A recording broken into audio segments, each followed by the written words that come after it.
शुक्लाम्बरधरं विष्णुं शशिवर्णं चतुर्भुजं प्रसन्नवदनं ध्यायेत् सर्वविघ्नोपशान्तये। गुरुर्ब्रह्मा गुरुर्विष्णु गुरुर्देवो महेश्वरः गुरुः साक्षात् परब्रह्म तस्मै श्रीगुरवे नमः। सरस्वती नमस्तुभ्यं वरदे कामरूपिणी विद्यारम्भं करिष्यामि सिद्धिर्भवतु मे सदा। ಹರಿ ಓಂ. ಇಂಗ್ಲಿಷ್ ಕ್ಯಾಲೆಂಡರಿನ 2024ನೇ ಇಸವಿಯ ಕೊನೆಯ ದಿನವಾದ ಡಿಸೆಂಬರ್ 31ರ ಶುಭ ಮುಂಜಾನೆ, ಶುಭೋದಯ ಎಲ್ಲರಿಗೂ. ದಿವ್ಯವಾದ, ಭವ್ಯವಾದ, ನಿತ್ಯ ನೂತನವಾದ, ಅದ್ಭುತವಾದ, ಪರಮ ಪವಿತ್ರವಾದ ನಮ್ಮ ಒಳಗೆ ಇರುವಂತಹ ಈ ದೇವಾಲಯಕ್ಕೆ ಎಲ್ಲರಿಗೂ ಪ್ರೀತಿಯ ಆತ್ಮೀಯ ಸ್ವಾಗತ. ನನ್ನ ಗುರುವಾಗಿರುವ ಕೇರಳದ ಕಾಂಜಂಗಾಡಿನ ಆನಂದಾಶ್ರಮದ ಪಪ್ಪಾ ಸ್ವಾಮಿ ರಾಮದಾಸ್ ಮತ್ತು ನನ್ನ ತಾಯಿ ತಂದೆಯರ ಚರಣಾರವಿಂದಗಳಲ್ಲಿ ಅನಂತ ಪ್ರಣಾಮಗಳು. ತತ್ವಬೋಧವನ್ನ ರಚಿಸಿರುವಂತಹ ಭಗವತ್ಪಾದ ಆದಿಶಂಕರಾಚಾರ್ಯನು ಸ್ಮರಿಸುತ್ತಾ ತೈತ್ತರಿಯ ಉಪನಿಷತ್ತಿನ ಶಾಂತಿ ಮಂತ್ರದ ಪಠಣೆಯನ್ನು ಮಾಡುತ್ತಾ ನಮ್ಮ ಕಾರ್ಯಕ್ರಮವನ್ನು ಶುರು ಮಾಡೋಣ. ಶ್ರುತಿ ಸ್ಮೃತಿ ಪುರಾಣಾನಾಂ ಆಲಯಂ ಕರುಣಾಲಯಂ ನಮಾಮಿ ಭಗವತ್ಪಾದ ಶಂಕರಂ ಲೋಕಶಂಕರಂ. ಓಂ ಸಕನಾ ಭವತು ಸಕನೌ ಭುನಕ್ತು ಸಹ ವೀರ್ಯಂ ಕರವಾವಹೈ ತೇಜಸ್ವಿನಾವಧೀತಮಸ್ತು ಮಾ ವಿದ್ವಿಷಾವಹೈ. ಓಂ ಶಾಂತಿ ಶಾಂತಿ ಶಾಂತಿ. ತತ್ವಬೋಧದ ಮೊದಲನೆಯ ಭಾಗವಾಗಿ ಗುರು ಹೇಳ್ತಾರೆ, ಯಾರು ಸಾಧನ ಚತುಷ್ಟಯ ಸಂಪನ್ನರೋ ಅಂಥವರು ಈ ತತ್ವಬೋಧವನ್ನು ಕಲಿಯೋದಿಕ್ಕೆ ಅಧಿಕಾರಿಗಳಾಗ್ತಾರೆ ಅಂತ. ಸಾಧನ ಚತುಷ್ಟಯ ಸಂಪನ್ನ ಅಂತ ಹೇಳಿದರೆ ಏನು ಅಂತ ಶಿಷ್ಯ ಪ್ರಶ್ನೆ ಕೇಳಿದಾಗ, ವಿವೇಕ, ವೈರಾಗ್ಯ, ಶಮಾಧಿ ಷಟ್ಕ ಸಂಪತ್ತು ಹಾಗೂ ಮುಮುಕ್ಷುತ್ವ, ಈ ನಾಲ್ಕು ಗುಣಗಳು ಇದ್ರೆ ನಾವು ಅದಕ್ಕೆ ಅಧಿಕಾರಿಗಳಾಗ್ತೀವಿ, ಸಾಧನ ಚತುಷ್ಟಯ ಸಂಪನ್ನ ಅಂತ ಹೇಳ್ತಾರೆ. ಹಾಗೆ ಪ್ರತಿಯೊಂದನ್ನು ಬಿಡಿಸಿ ಬಿಡಿಸಿ ಶಿಷ್ಯ ಪ್ರಶ್ನೆಯನ್ನು ಕೇಳಿದಾಗ ಉತ್ತರವನ್ನ ಗುರು ತಿಳಿಸ್ತಾ ಹೋಗ್ತಾರೆ. ಆಮೇಲೆ ಕೊನೆಯದಾಗಿ ಈ ಸಾಧನ ಚತುಷ್ಟಯ ಸಂಪನ್ನ ಎಲ್ಲವೂ ಇದೆ ಅಂತ ಆದ್ರೆ ಆಮೇಲೆ ತತ್ವ ವಿವೇಕಸ್ಯ ಅಧಿಕಾರಿಣೋ ಭವಂತಿ, ತತ್ವ ವಿವೇಕದ ಅಧಿಕಾರಿ ಆಗ್ತಾರೆ. ತತ್ವ ವಿವೇಕ ಅಂದ್ರೆ ಏನು ಅಂತ ಪ್ರಶ್ನೆ ಕೇಳಿದಾಗ ಆತ್ಮ ಮಾತ್ರ ಸತ್ಯ, ಉಳಿದದ್ದೆಲ್ಲವೂ ಮಿಥ್ಯ ಅಂತ ಹೇಳ್ತಾರೆ ಗುರುಗಳು. ಹಾಗಾದ್ರೆ ಆತ್ಮ ಅಂದ್ರೆ ಏನು ಪ್ರಶ್ನೆ ಕೇಳಿದಾಗ, ಸ್ಥೂಲ ಸೂಕ್ಷ್ಮ ಕಾರಣ ಶರೀರ, ಈ ಮೂರು ಶರೀರವೂ ಅಲ್ಲ, ಇದರಿಂದ ಬೇರೆ ಆಗಿರುವಂಥದ್ದು. ಪಂಚಕೋಶಗಳಿಂದ ಬೇರೆ ಆಗಿರುವಂಥದ್ದು. ಹಾಗೆಯೇ ಮೂರು ಅವಸ್ಥೆಗಳು, ಮನುಷ್ಯನ ಮೂರು ಅವಸ್ಥೆಗಳಿಂದ ಬೇರೆ ಆಗಿರುವಂಥದ್ದು. ಸಚ್ಚಿದಾನಂದ, ಯಾವತ್ತೂ ಕೂಡ ಆನಂದಮಯವಾಗಿರುವಂಥದ್ದೇ ಆತ್ಮ ಅಂತ ಗುರುಗಳು ಉತ್ತರ ಹೇಳ್ತಾರೆ. ಆಮೇಲೆ ಶಿಷ್ಯ ಪ್ರಶ್ನೆ ಕೇಳ್ತಾನೆ, ಸ್ಥೂಲ ಶರೀರ ಅಂದ್ರೆ ಏನು, ಆಮೇಲೆ ಸೂಕ್ಷ್ಮ ಶರೀರ ಅಂದ್ರೆ ಏನು, ಇದೆಲ್ಲವನ್ನು ಒಂದೊಂದಾಗಿ ಬಿಡಿಸಿ ಹೇಳ್ತಾರೆ ಗುರುಗಳು. ಸ್ಥೂಲ ಶರೀರ ಅಂತ ಹೇಳಿದ್ರೆ ಪಂಚೀಕೃತ ಪಂಚಮಹಾಭೂತೈ ಕೃತಂ. ಪಂಚೀಕರಣ ಅಂದ್ರೆ ಏನು ಅಂತ ಆಮೇಲೆ ನೋಡೋಣ. ಪ್ರಪಂಚದ ಸೃಷ್ಟಿ ಈ ವಿಷಯವಾಗಿ ವಿಚಾರ ವಿನಿಮಯ ಆದಾಗ ಪಂಚೀಕರಣ ಅಂತ ಹೇಳೋ ವಿಚಾರ ಬರುತ್ತೆ. ಈ ಪಂಚಮಹಾಭೂತಗಳು ಆಕಾಶ, ವಾಯು, ಅಗ್ನಿ, ಜಲ, ಪೃಥ್ವಿ, ಇದು 5 ಪಂಚೀಕರಣಗೊಳಿಸಿದಾಗ ಆಮೇಲೆ ಸತ್ಕರ್ಮಜನ್ಯ, ಎಲ್ಲರದ್ದು ಪಂಚಮಹಾಭೂತಗಳಿಂದ ಮಾಡಿರುವಂಥದ್ದು ವಸ್ತು ಅಂತ ಆದ್ರೆ ಎಲ್ಲರೂ ಒಂದೇ ಥರ ಇರಬೇಕಾಗಿತ್ತಲ್ಲ. ಕೆಲವು ಪ್ರಾಣಿಗಳು, ಕೆಲವು ಸಸ್ಯಗಳು, ಕೆಲವು ಮನುಷ್ಯರಲ್ಲೂ ನಾನಾ ವಿಧ, ಗಂಡಸರು, ಹೆಂಗಸರು, ಆರೋಗ್ಯವಂತರು, ರೋಗಿಗಳು, ಬಹಳ ಜಾಣರು, ಬಹಳ ದಡ್ಡರು, ಎಷ್ಟು ವ್ಯತ್ಯಾಸ ಇದೆ ಅಲ್ವೇ? ಹಾಗಾದ್ರೆ ಯಾಕೆ ಬಂತು ವಿಶೇಷ ಕಾರಣ? ವಿಶೇಷ ಕಾರಣ ಏನು? ನಾವು ಹಿಂದೆ ಮಾಡಿರುವಂತಹ ಕರ್ಮಗಳ ಫಲ, ಸತ್ ಕರ್ಮಜನ್ಯ. ಇದು ಒಂದು ವಿಚಾರ ನೆನಪಲ್ಲಿ ಇಟ್ಕೊಳ್ಬೇಕು ನಾವು. ಪುಣ್ಯ ಗಳಿಸುವಂಥದ್ದು, ಸಂಪಾದನೆ ಮಾಡುವಂಥದ್ದು ಮಾನವ ಜನ್ಮದಲ್ಲಿ ಮಾತ್ರವೇ ಅಂತ ಹೇಳುತ್ತೆ ನಮ್ಮ ಶಾಸ್ತ್ರ. ಇನ್ನು ಯಾವ ಜನ್ಮದಲ್ಲಿಯೂ ಕೂಡ ಪುಣ್ಯ ಸಂಪಾದನೆ ಮಾಡೋಕ್ಕಾಗೋದಿಲ್ಲ. ಇಲ್ಲಿ ಮಾಡಿದ ಪಾಪವೋ ಅಥವಾ ಪುಣ್ಯವೋ ಯಾವುದನ್ನೋ ಅನುಭವಿಸೋದಕ್ಕೆ ಬೇರೆ ಜನ್ಮವನ್ನು ಪಡಿತೇವೆ. ಮಾನವ ಜನ್ಮ ಬಿಟ್ಟು ಬೇರೆ ಜನ್ಮ, ಅದು ಸ್ವರ್ಗಲೋಕದಲ್ಲಿ ದೇವತೆಗಳಾಗಿಯೂ ಇರ್ಬೋದು. ಅಷ್ಟು ಪುಣ್ಯಕರ್ಮ ಮಾಡಿದರೆ ಸ್ವರ್ಗಲೋಕದಲ್ಲಿ ದೇವತೆಗಳಾಗಿ ಇರ್ಬೋದು ಸ್ವಲ್ಪ ಸಮಯ. ಅಲ್ಲ, ತುಂಬ ಪಾಪಕರ್ಮಗಳನ್ನು ಮಾಡಿದ್ದೇವೆ ಅಂತ ಆದರೆ ಮತ್ತೆ ಪ್ರಾಣಿ ಜನ್ಮ ಅಥವಾ ನೀಚ ಜನ್ಮ ಅಂತ ಹೇಳೋಣ. ಮಾನವ ಜನ್ಮಕ್ಕಿಂತ ನೀಚವಾಗಿರುವಂತಹ ಜನ್ಮ ಖಂಡಿತವಾಗಿಯೂ ಲಭ್ಯವಾಗತ್ತೆ ಅಂತ ಹೇಳುತ್ತೆ ಭಗವದ್ಗೀತಾ. ಹಾಗೆ ಇಲ್ಲಿ ಸತ್ಕರ್ಮಜನ್ಯಂ, ಇಲ್ಲಿ ಮನುಷ್ಯರಿಗೆ ಹೇಳಿರುವಂಥದ್ದು, ಮಾನವರಿಗೆ ಹೇಳಿರುವಂಥದ್ದು ಈ ತತ್ವಬೋಧ. ಏನು ಪ್ರಾಣಿಗಳು ಕುತ್ಕೊಂಡು ತತ್ವಬೋಧ ಕಲಿಯೋದಿಲ್ಲ ಅಲ್ವಾ? ಅದಕ್ಕೆ ಬೇಕಾಗಿ ಸತ್ಕರ್ಮಜನ್ಯಂ, ಬಹಳ ಪುಣ್ಯವನ್ನು ಮಾಡಿದ್ದೇವೆ ನಾವೆಲ್ಲರೂ, ಹಾಗಾಗಿ ನಮಗೆ ಈ ದುರ್ಲಭವಾದ ಮಾನವ ಜನ್ಮ ಲಭಿಸಿದೆ. ಅದರಲ್ಲಿಯೂ ತತ್ವಬೋಧ ಕಲಿಬೇಕು ಅಂತೇಳುವ ಆಸಕ್ತಿಯನ್ನು ಭಗವಂತ ನಮಗೆ ಕೊಟ್ಟಿದ್ದಾನೆ ಅಂತ ಹೇಳಿದರೆ ಇದು ಭಗವಂತನ ವಿಶೇಷವಾದ ಅನುಗ್ರಹ. ಸತ್ಕರ್ಮಜನ್ಯಂ. ಆಮೇಲೆ ಸುಖ ದುಃಖ ಭೋಗ ಆಯತನಂ ಶರೀರಂ, ಸುಖ ದುಃಖ ಭೋಗಗಳನ್ನು ಅನುಭವಿಸೋದಕ್ಕೆ ಇರುವಂಥದ್ದು ಈ ಶರೀರ. ಆಯತನ ಅಂತ ಹೇಳಿದರೆ ವಾಸ ಮಾಡಲು ಯೋಗ್ಯವಾದಂಥ ಸ್ಥಳ. ನಮಗೆ ವ್ಯವಹಾರ ಮಾಡಬೇಕು ಅಂತಾದರೆ ಎಲ್ಲೋ ಒಂದು ಜಾಗ ಬೇಕಲ್ವ, ಉಳ್ಕೊಳ್ಳೋಕ್ಕೆ ಜಾಗ ಬೇಕು. ಅದಕ್ಕೆ ಈ ದೇಹವನ್ನು ಒಂದು ಆಫೀಸಿಗೆ ಹೋಲಿಸ್ಬೋದು ಅಥವಾ ಒಂದು ಬಾಡಿಗೆ ಮನೆಗೆ ಹೋಲಿಸ್ಬೋದು. ಎಷ್ಟು ಸಮಯ ಇರ್ತೇವೆ ಬಾಡಿಗೆ ಮನೆಯಲ್ಲಿ? ಹಲವಾರು ವರ್ಷಗಳಿರ್ಬೋದು. ಆಮೇಲೆ ಎಷ್ಟು ಇಚ್ಛೆ ಇರುತ್ತೆ ಎಲ್ಲರಿಗೂ ನಮ್ಮದೇ ಆದ ಸ್ವಂತ ಮನೆ ಕಟ್ಟಿಕೊಳ್ಬೇಕು. ಯಾಕೆ? ನಮಗೆ ಬೇಕಾದ ಒಂದು ಸ್ವಾತಂತ್ರ್ಯ ಬಾಡಿಗೆ ಮನೆಯಲ್ಲಿ ಇರೋದಿಲ್ಲ. ಬಾಡಿಗೆ ಮನೆಯಲ್ಲಿ ಎಲ್ಲಾದರೂ ಟ್ಯಾಪೋ ಏನೋ ಲೀಕ್ ಆದರೆ ಏನು ಮಾಡ್ತೇವೆ? ಓನರಿಗೆ ಹೇಳ್ತೇವೆ ನಾವು. ನಮಗೆ ಯಾವ ವ್ಯಾಮೋಹವೂ ಅದರ ಆ ಮನೆಗೆ ಇಲ್ಲ. ಅದೊಂದು ಬಾಡಿಗೆ ಮನೆ, ನನ್ನದಲ್ಲ. ಯಾವಾಗಲಿ ನನ್ನದು ಅಂತ ಬರುತ್ತೋ ಅಲ್ಲಿ ಅಟ್ಯಾಚ್ಮೆಂಟ್, ಬಾಂಧವ್ಯ ಅಥವಾ ವ್ಯಾಮೋಹ ಹುಟ್ಟಿಕೊಳ್ಳುತ್ತೆ. ಹಾಗೆ ಈ ಸ್ಥೂಲ ಶರೀರ ಅಂತ ಹೇಳಿದ್ರೆ ಒಂದು ಆಫೀಸ್ ಅಥವಾ ಬಾಡಿಗೆ ಮನೆ, ಇದಕ್ಕೆ ನಾವು ಹೋಲಿಸ್ಕೊಳ್ಬೇಕು. ಸುಖ ದುಃಖ ಇದೆಲ್ಲವನ್ನು ಭೋಗಿಸುವುದಕ್ಕೆ ಇರುವಂತಹ ಒಂದು ಸ್ಥಳ. ಆದರೆ ದುರದೃಷ್ಟ ಏನು ಅಂತ ಹೇಳಿದ್ರೆ ನಾವು ನಾನೇ ಆ ಸ್ಥೂಲ ಶರೀರ ಅಂತ ಅಂದ್ಕೊಳ್ತಾ ಇದ್ದೀವಿ. ಅದಕ್ಕೆ ಇಷ್ಟೊಂದು ಅಟ್ಯಾಚ್ಮೆಂಟ್, ನಮಗೆ ವ್ಯಾಮೋಹ ಇದೆ. ಇದನ್ನೆಲ್ಲ ಅನುಭವಿಸೋದಕ್ಕೆ ಇರುವಂತಹ ಆಯತನ ಈ ಶರೀರ. ಆಮೇಲೆ ಅಸ್ಥಿ ಜಾಯತೆ ವರ್ಧತೆ ವಿಪರಿಣಮತೆ ಅಪಕ್ಷೀಯತೆ ವಿನಶ್ಯತಿ. ಎಲ್ಲೋ ಒಂದು ಕಡೆ ಅವ್ಯಕ್ತ ರೂಪದಲ್ಲಿ ಇರುತ್ತೆ ಶುರುವಲ್ಲಿ. ಮೊದಲನೇದಾಗಿ ಅವ್ಯಕ್ತ ರೂಪದಲ್ಲಿ, ಆಮೇಲೆ ಹುಟ್ಟಿಕೊಳ್ಳುವಂಥದ್ದು, ಎರಡನೆಯದು ಹುಟ್ಟಿಕೊಳ್ಳುವಂಥದ್ದು, ಮೂರನೆಯದು ವೃದ್ಧಿ ಆಗುವಂಥದ್ದು, ಬೆಳೆಯೋದು, ಆಮೇಲೆ ನಾಲ್ಕನೆಯದು ಏನು ಹೆಚ್ಚು ವ್ಯತ್ಯಾಸ ಅಂತ ಆಗೋದಿಲ್ಲ, ಬೆಳೆಯೋದೂ ಇಲ್ಲ, ಕ್ಷೀಣವೂ ಆಗೋದಿಲ್ಲ. ಸಾಧಾರಣ 25 ವರ್ಷದಿಂದ ಹತ್ರ 50 ವರ್ಷದವರೆಗೆ ಏನು ಬೆಳವಣಿಗೆ ಇರೋದಿಲ್ಲ, ಹಾಗೆ ಕ್ಷಯವೂ ಆಗೋದಿಲ್ಲ ಅಥವಾ ಕ್ಷೀಣವೂ ಆಗೋದಿಲ್ಲ ಈ ಶರೀರ. 50ರ ಮೇಲೆ ಕ್ಷೀಣ ಆಗ್ತಾ ಹೋಗುತ್ತೆ, ಪ್ರತಿಯೊಂದು ಅಂಗವು ಕ್ಷೀಣ ಆಗ್ತಾ ಹೋಗುತ್ತೆ. ಆಮೇಲೆ ಕೊನೆಯದಾಗಿ ವಿನಶ್ಯತಿ, ನಾಶ ಹೊಂದತ್ತೆ. ಇದು ಖಂಡಿತವಾಗಿಯೂ ಇದ್ದೇ ಇದೆ. ಪ್ರತಿ ದೇಹಕ್ಕೂ ಈ 6 ವಿಕಾರಗಳು ಇದ್ದೇ ಇರುತ್ತೆ. ಎಲ್ಲೋ ಒಂದು ಕಡೆ ಇದ್ದು ಹುಟ್ಟಿ ಬೆಳೆದು ಆಮೇಲೆ ನಾನಾ ಥರದ ಬದಲಾವಣೆಗಳನ್ನು ಅನುಭವಿಸಿ ಕ್ಷೀಣವಾಗಿ ಕೊನೆಯದಾಗಿ ನಾಶಗೊಳ್ಳುತ್ತೆ. ವಿನಶ್ಯತಿ ಇತಿ, ಇದೆಲ್ಲವೂ ಇರುವಂಥದ್ದೇ ಈ ಸ್ಥೂಲ ಶರೀರ. ಷಡ್ ವಿಕಾರ, ಇದನ್ನು 6 ವಿಕಾರಗಳು ಅಂತ ಹೇಳ್ತೀವಿ. ಇರುವಂಥದ್ದು ಅವ್ಯಕ್ತ ರೂಪದಲ್ಲಿ ಇರುವಂಥದ್ದು, ಹುಟ್ಟುವುದು, ಬೆಳೆಯೋದು, ಬದಲಾವಣೆಗೊಳ್ಳುವುದು, ಕ್ಷೀಣವಾಗೋದು, ಕೊನೆಯದಾಗಿ ನಾಶವಾಗೋದು.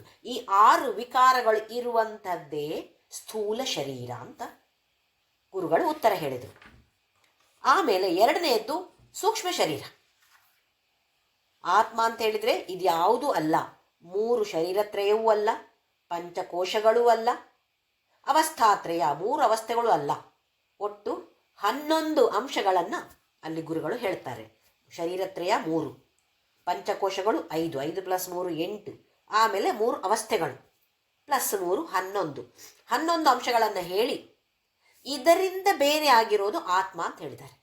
ಹಾಗಾದರೆ ಮೊದಲನೇದಾಗಿ ಇದು ಯಾವುದು, ಇದೆಲ್ಲ ಏನು ಅಂತ ಕಲ್ತ್ಕೊಳ್ಬೇಕು. ಅದಕ್ಕೋಸ್ಕರ ಸ್ಥೂಲ ಶರೀರ ಒಂದನೇ ಅಂಶ ಸ್ಥೂಲ ಶರೀರ ಅಂದರೆ ಏನು ಅಂತ ಪ್ರಶ್ನೆ ಕೇಳಿ ಅದಕ್ಕೆ ಉತ್ತರವನ್ನು ಗುರುಗಳು ಕೊಟ್ಟಿದ್ದಾರೆ. ಈಗ ಎರಡನೇ ಅಂಶ ನೋಡೋಣ. ಸೂಕ್ಷ್ಮ ಶರೀರ.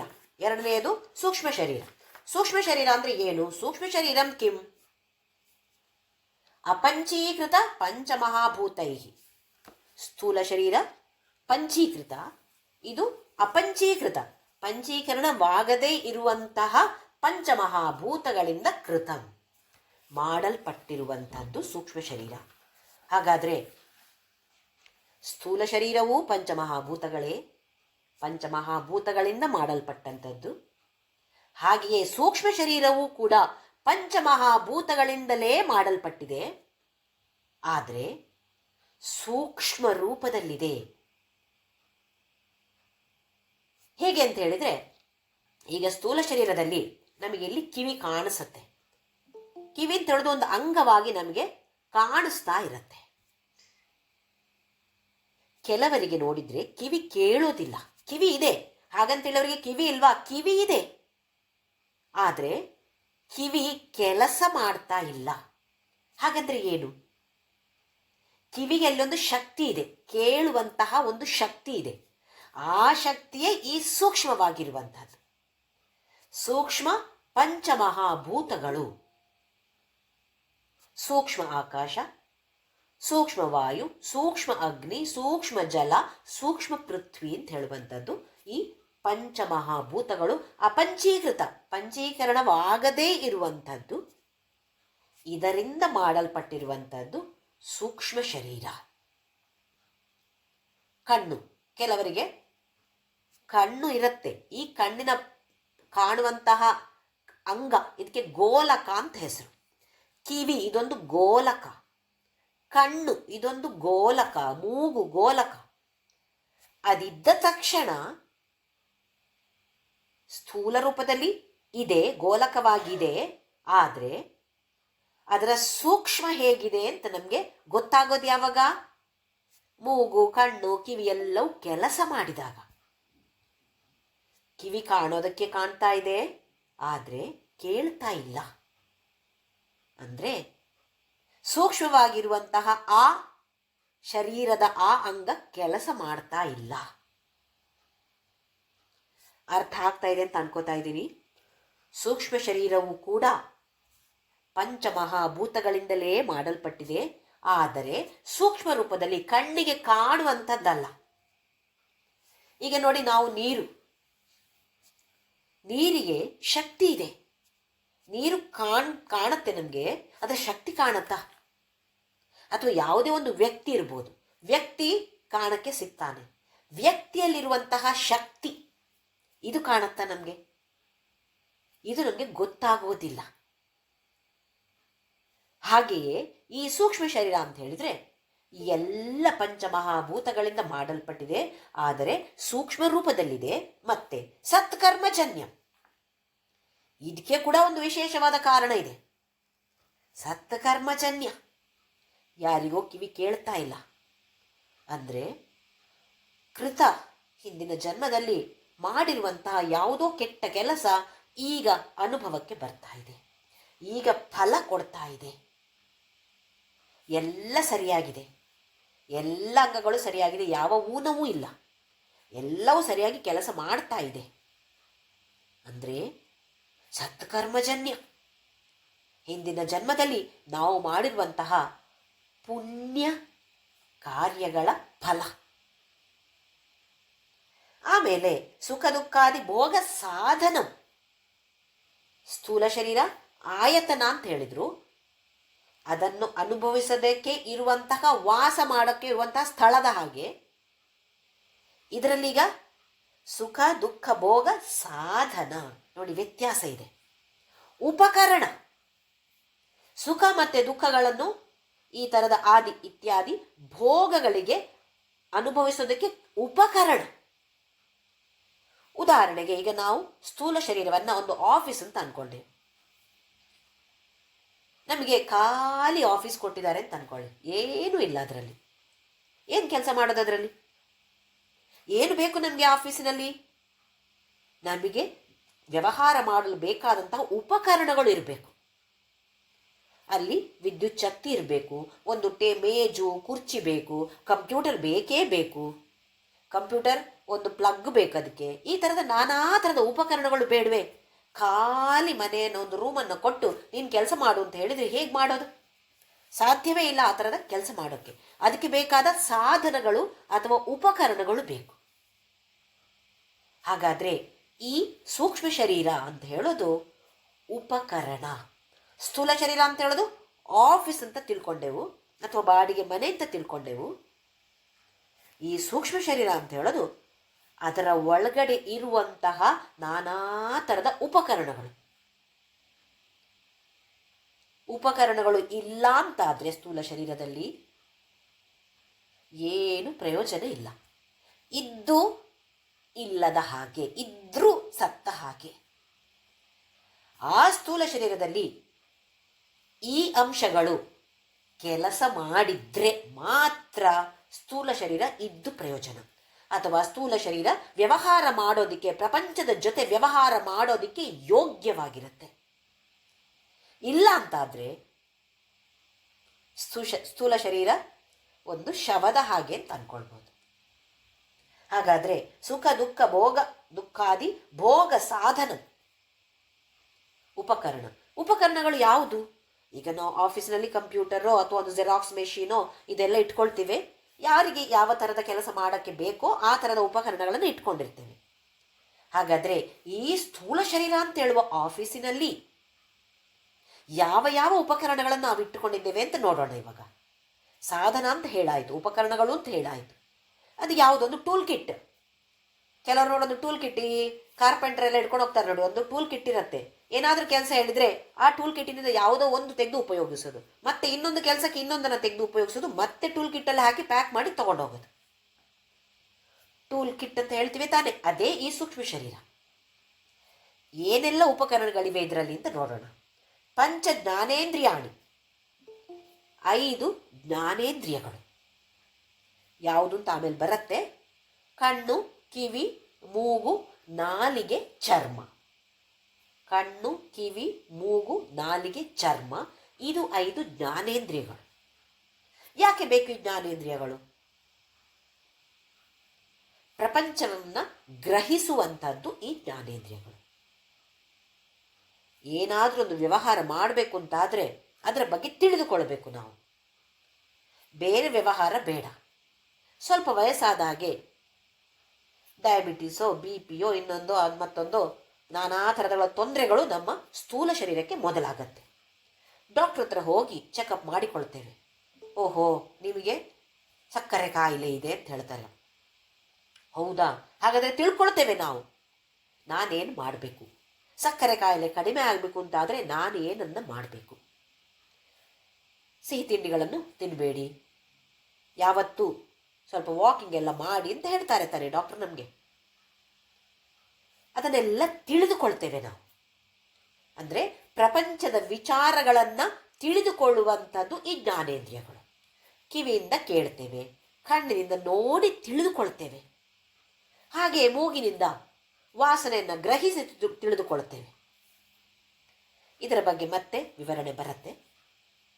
ಅಂದರೆ ಪ್ರಪಂಚದ ಜೊತೆ ವ್ಯವಹಾರ ಮಾಡಬೇಕು ಅಂತಾದರೆ ಅದರ ಬಗ್ಗೆ ಜ್ಞಾನ ಬೇಕು ತಾನೇ, ಸ್ವಲ್ಪ ತಿಳಿದುಕೊಳ್ಬೇಕು ನಾವು. ತಿಳಿದುಕೊಂಡ ನಂತರ ತಾನೇ ಕೆಲಸ ಮಾಡುವಂಥದ್ದು. ಏನು ಗೊತ್ತಿಲ್ಲ ಅಂದರೆ ಏನು ಕೆಲಸ ಮಾಡೋಕ್ಕಾಗತ್ತೆ? ಹಾಗಾಗಿ ಈ ಜ್ಞಾನೇಂದ್ರಿಯಗಳು 5 ಪಂಚ ಜ್ಞಾನೇಂದ್ರಿಯಾಣಿ. ಉಪಕರಣಗಳನ್ನು ನೋಡ್ತಾ ಇರೋದು 5 ಜ್ಞಾನೇಂದ್ರಿಯಗಳಾಯಿತು. ಇನ್ನು ಪಂಚ ಕರ್ಮೇಂದ್ರಿಯಾಣಿ. ತಿಳಿದುಕೊಂಡ್ರೆ ಸಾಕಾ? ಕೆಲಸ ಮಾಡಬೇಡವಾ? ಕೆಲವರು ನೋಡಿ, ಯೋಗ ಎಲ್ಲ ಗೊತ್ತಿದೆ, ಯಾವ ಯೋಗಾಸನ ಯಾವುದಕ್ಕೆ ಒಳ್ಳೆಯದು, ಈ ಯೋಗಾಸನ ಮಾಡಿದರೆ BP ಕಡಿಮೆ ಆಗುತ್ತೆ, ಶುಗರ್ ಕಡಿಮೆ ಆಗುತ್ತೆ, ಇದಕ್ಕೆ ಮಾಡಬೇಡಿ, ಎಲ್ಲ ವಿಚಾರ ಗೊತ್ತಿದೆ ಅಂತ ಅಂದ್ಕೊಳ್ಳಿ. ಒಂದು ದಿನವೂ ಯೋಗ ಮಾಡೋದಿಲ್ಲ, ಏನು ಪ್ರಯೋಜನ ಆಯಿತು ಹಾಗಾದರೆ? ಬೇರೆಯವರಿಗೆ ಪ್ರಯೋಜನ ಆಗ್ಬೋದು, ಬೇರೆಯವರಿಗೆ ಅವ್ರ ವಿಚಾರವನ್ನು ತಿಳಿಸಿಕೊಡ್ಬೋದು. ಆದರೆ ಅವರು ಮಾಡದಿದ್ರೆ ಅವರ ಸ್ಥೂಲ ಶರೀರಕ್ಕೆ ಏನು ಉಪಯೋಗ ಆಯ್ತು ಅದು? ಹಾಗೆ ಈ ಕರ್ಮೇಂದ್ರಿಯಾಣಿ ಕರ್ಮವನ್ನ ಮಾಡುವಂಥದ್ದು. ಆ ಥರದ ಇಂದ್ರಿಯಗಳು ಯಾವುದೆಲ್ಲ ಇದೆ? ಕಾಲು, ಕೈ, ಮತ್ತೆ ನಾಲಗೆ ಕೂಡ ಬರುತ್ತೆ ಇಲ್ಲಿ ಮಾತನಾಡುವಂಥದ್ದು. ನಾಲಗೆ ಜ್ಞಾನೇಂದ್ರಿಯವಾಗಿಯೂ ಇದೆ, ಕರ್ಮೇಂದ್ರಿಯವಾಗಿಯೂ ಇದೆ. ಆಮೇಲೆ ಗುದದ್ವಾರ ಅಥವಾ ಮಲದ್ವಾರ, ಆಮೇಲೆ ಜನನೇಂದ್ರಿಯ. ಇದು 5 ಪಂಚ ಕರ್ಮೇಂದ್ರಿಯಗಳು. ಈ ಹೆಸರೇ ಹೇಳುತ್ತೆ ಕರ್ಮವನ್ನು ಮಾಡೋದಕ್ಕೆ ಇರುವಂತಹ ಉಪಕರಣಗಳು. ಹಾಗಾದರೆ ಪಂಚ ಜ್ಞಾನೇಂದ್ರಿಯ ಆಯಿತು, ಪಂಚ ಕರ್ಮೇಂದ್ರಿಯಗಳಾಯಿತು, 10 ಆಯಿತು. ಆಮೇಲೆ ಪಂಚ ಪ್ರಾಣಾದಯ, ಪಂಚಪ್ರಾಣ ಆದಿ 5 ಪ್ರಾಣಗಳು. ಪ್ರಾಣ, ವ್ಯಾನ, ಉದಾನ, ಅಪಾನ, ಸಮಾನ ಅಂತ ಹೇಳುವ 5 ಪ್ರಾಣಗಳು. ಇವು ಯಾಕೆ ಬೇಕು ನಮಗೆ? ಈಗ ನಮಗೆ ಕೆಲಸ ಮಾಡಬೇಕು, ಕರ್ಮೇಂದ್ರಿಯಗಳು ಕೆಲಸ ಮಾಡಬೇಕು, ಜ್ಞಾನೇಂದ್ರಿಯಗಳು ಕೆಲಸ ಮಾಡಬೇಕು ಅಂತ ಹೇಳಿದಕ್ಕೆ ಶಕ್ತಿ ಬೇಕು. ಇಂದ್ರಿಯಗಳಿವೆ, ಶಕ್ತಿ ಬೇಕು ತಾನೇ ಅದಕ್ಕೆ. ಹೇಗೆ ಒಂದು ವಾಹನ ಇಂಧನ ಇಲ್ಲದೆ ಇದ್ರೆ ಅಲ್ಲಿಯೇ ನಿಂತು ಬಿಡತ್ತೆ. ಅದಕ್ಕೇನು ಮಾಡ್ತೇವೆ? ಅದು ಇಷ್ಟು ಕಡಿಮೆ ಆದಾಗ ಪೆಟ್ರೋಲ್ ಬಂಕಿಗೋ ಹೋಗಿ ಆ ಇಂಧನವನ್ನು ನಮ್ಮ ವಾಹನಕ್ಕೆ ತುಂಬಿಸಿಕೊಳ್ಳುತ್ತೇವೆ. ಹಾಗೆಯೇ ಈ ಸ್ಥೂಲ ಶರೀರ ಅಂತ ಹೇಳೋದು ಒಂದು ವಾಹನ. ಇದಕ್ಕೆ ಇಂಧನ ಬೇಕು. ಏನಿದಕ್ಕೆ ಇಂಧನ? ಆಹಾರ. ನಾವು ಆಹಾರವನ್ನು ತೆಗೆದುಕೊಳ್ತೇವೆ. ಆಹಾರವನ್ನು ಇಲ್ಲಿ ನಮ್ಮ ಹೊಟ್ಟೆಗೆ ಸೇರಿ ಅದು ಪಚನವಾಗಬೇಕು. ಆ ಥರದ ಕ್ರಿಯೆಗಳು ನಮ್ಮ ಹೊಟ್ಟೆಯಲ್ಲಿ ಅಥವಾ ನಾವು ಬಾಯಿಂದ ಹಾಕಿದ ತಕ್ಷಣ ಪಚನ ಕ್ರಿಯೆ ಶುರುವಾಗತ್ತೆ. ಅದು ಪಚನ ಆದರೆ ಸಾಕಾ? ಅರಗಿದ್ರೆ ಸಾಕಾ? ಸಾಕಾಗೋದಿಲ್ಲ. ಅದರಲ್ಲಿರುವಂತಹ ಶಕ್ತಿಯನ್ನು, ಪ್ರೋಟೀನು, ವಿಟಮಿನ್ನು, ಫ್ಯಾಟು ಇದೆಲ್ಲ ಇದೆ, ಇದೆಲ್ಲವನ್ನು ಕೂಡ ಇಡೀ ದೇಹಕ್ಕೆ ತೆಗೆದುಕೊಂಡು ಹೋಗಬೇಕು ತಾನೆ. ಇಲ್ಲ ಅಂತ ಹೇಳಿದ್ರೆ ಈ ಬೆರಳಿನ ತುದಿಗೆ ಆಹಾರ ತಲುಪಿಲ್ಲ ಅಂತಾದರೆ ಅದು ಕೆಲಸ ಮಾಡೋದಿಲ್ಲ. ಹಾಗಾದರೆ ಈ ಪಂಚಪ್ರಾಣಗಳು ಪೆಟ್ರೋಲ್ ಇದ್ದ ಹಾಗೆ ಆಹಾರ, ಸ್ಥೂಲ ಶರೀರಕ್ಕೆ ಆಹಾರವನ್ನು, ಪಚನ ಕ್ರಿಯೆ ಆದ ನಂತರದ ಆಹಾರವನ್ನು ಎಲ್ಲ ಕಡೆಗೆ ತೆಗೆದುಕೊಂಡು ಹೋಗಿ ಶಕ್ತಿಯನ್ನು ಕೊಡುವಂಥದ್ದು.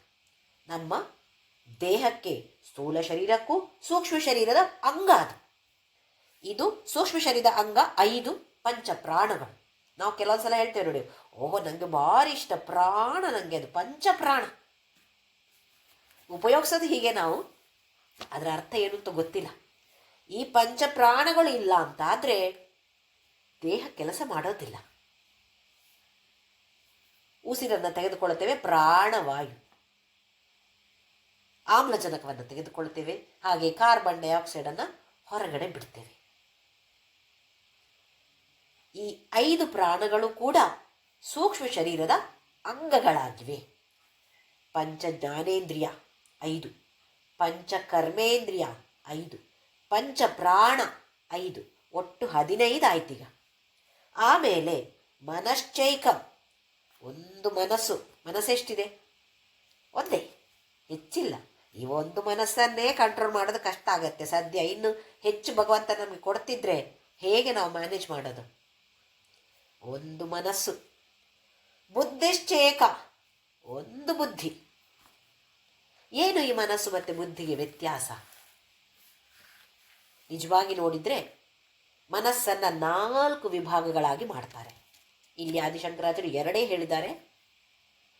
ಮನಸ್ಸು, ಬುದ್ಧಿ, ಅಹಂಕಾರ, ಚಿತ್ತ. ಇದು 4 ವಿಭಾಗಗಳು ಮನಸ್ಸಿನಲ್ಲಿಯೇ ಇವೆ. ಇದಕ್ಕೆ ಹೆಸರು ಅಂತಃಕರಣ. ಮನಸ್ಸು ಅಂತ ಹೇಳೋದು ಎಲ್ಲವನ್ನ ತಿಳಿದುಕೊಂಡು ಆ ಕಡೆ ಈ ಕಡೆ, ಆ ಕಡೆ ಈ ಕಡೆ ಡೋಲಾಯಮಾನವಾಗಿರುತ್ತಾ ಇರುತ್ತೆ ಯಾವತ್ತು. ಸಂಕಲ್ಪ ವಿಕಲ್ಪಾತ್ಮಕ ಮನಃ. ಹೀಗೋ ಹಾಗೋ, ಅದುವೋ ಇದುವೋ, ಈ ಸೀರೆಯೋ ಆ ಸೀರೆಯೋ, ಇದು ಈ ಕೋರ್ಸ್ ಮಾಡೋದೋ ಆ ಕೋರ್ಸ್ ಮಾಡೋದೋ, 2 ಚೆನ್ನಾಗಿದೆ ಅಂತ ಹೇಳ್ತಾರೆ. ಯಾವುದನ್ನು ಮಾಡೋದು? ಮನಸ್ಸೊಂದ್ಸಲ ಹೀಗೆ ಒಂದ್ಸಲ ಹಾಗೆ ಡೋಲಾಯಮಾನವಾಗಿ ಇರತ್ತೆ ಎಲ್ಲರಿಗೂ, ನಮಗುಂತಲ್ಲ ಎಲ್ಲರಿಗೂ. ಇದು ಮನಸ್ಸು. ನಿಶ್ಚಯಾತ್ಮಕ ಬುದ್ಧಿ. ಒಂದು ನಿರ್ಧಾರಕ್ಕೆ ಬರ್ತೀವಿ ನೋಡಿ, ಓ ಇದಾಗ್ಬೋದು, ಈ ಕೋರ್ಸ್ ಆಗ್ಬೋದು, ಈ ಸೀರೆ ಆಗ್ಬೋದು, ಈ ಡಿಸೈನ್ ಆಗ್ಬೋದು ನನ್ನ ಚೈನಿಗೆ, ಸರಕ್ಕೆ. ನಿಶ್ಚಯವನ್ನು ಮಾಡುವಂಥದ್ದು ಬುದ್ಧಿ. ತಿಳಿದುಕೊಂಡು ಅದುವೋ ಇದು ಅಂತ ಆಲೋಚನೆಯನ್ನು ಮಾಡುವಂಥದ್ದು ಮನಸ್ಸು. ನಿರ್ಧಾರವನ್ನು ಅದಕ್ಕೆ ಹೇಳ್ತಾ ಇರೋದು ನಿಶ್ಚಯಾತ್ಮಕ ಬುದ್ಧಿ. ಬುದ್ಧಿ ನಿರ್ಧಾರವನ್ನು ಮಾಡುವಂಥದ್ದು. ಕೆಲವೊಬ್ಬರು ನಿರ್ಧಾರ ಮಾಡ್ತಾರೆ ಹೇಗೆ ಅಂತ ಹೇಳಿದ್ರೆ, ತುಂಬ ಸಮಯ ತಗೊಳ್ತಾರೆ. ಸೀರೆ ತಗೊಳ್ಳಿಕ್ಕೆ ಹೋದರೆ ಒಂದು 50-100 ಸೀರೆ ತೆಗೆದು ಹಾಕಿ, ಹೀಗಲ್ಲ ಅದು ಬೇಕಾಗಿತ್ತು, ಹಾಗಲ್ಲ ಹೀಗೆ ಬೇಕಾಗಿತ್ತು, ಕೊನೆಯದಾಗಿ ಯಾವುದು ತೆಗೆದುಕೊಳ್ಳದೆ ಬರ್ತಾರೆ. ನಿರ್ಧಾರ ಮಾಡೋದು ಭಾರಿ ಕಷ್ಟ. ಇನ್ನು ಕೆಲವರು ನಿರ್ಧಾರ ಮಾಡ್ತಾರೆ, ನಿಧಾನವಾಗಿದ್ರು ನಿರ್ಧಾರ ಮಾಡ್ತಾರೆ.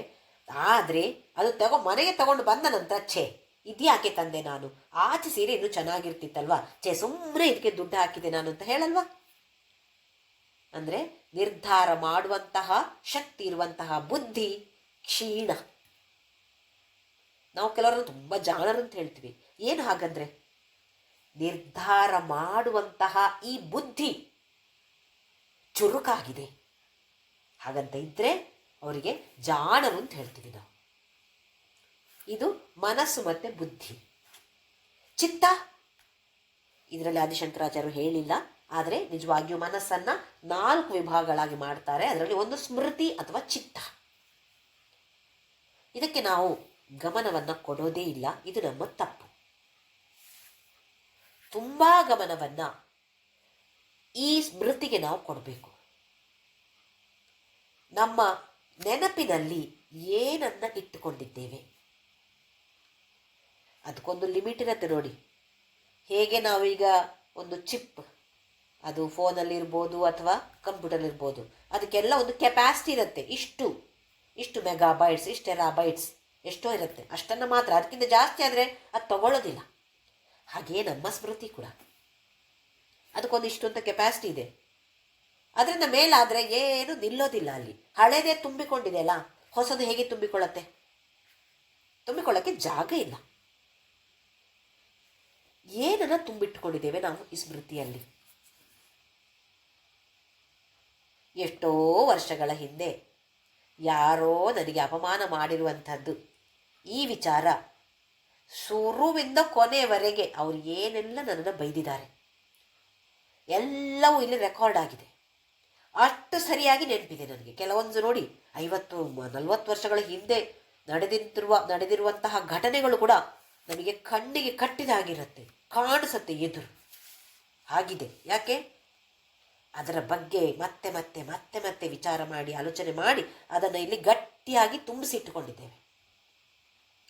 ಇಂತಹ ನಕಾರಾತ್ಮಕವಾದ ವಿಚಾರಗಳನ್ನೇ ಜಾಸ್ತಿ ಇಲ್ಲಿ ತುಂಬಿಕೊಂಡಾಗ ಸಕಾರಾತ್ಮಕವಾದ ಭಾವನೆಗಳು ತುಂಬಿಕೊಳ್ಳೋದಕ್ಕೆ ಜಾಗವೇ ಇಲ್ವಲ್ಲ. ಇದು ನಮ್ಮ ದುರದೃಷ್ಟ. ಅದೃಷ್ಟ ದುರದೃಷ್ಟ ಹೇಳೋಣವಾ? ಇಲ್ಲ ನಮ್ಮದೇ ತಪ್ಪು ಅಂತ ಹೇಳೋಣವಾ? ಸರಿ, ಇಷ್ಟರವರೆಗೆ ಈ ವಿಚಾರ ಗೊತ್ತಿರಲಿಲ್ಲ, ಈಗ ಈ ವಿಚಾರ ಗೊತ್ತಿದೆ ನಮಗೆ.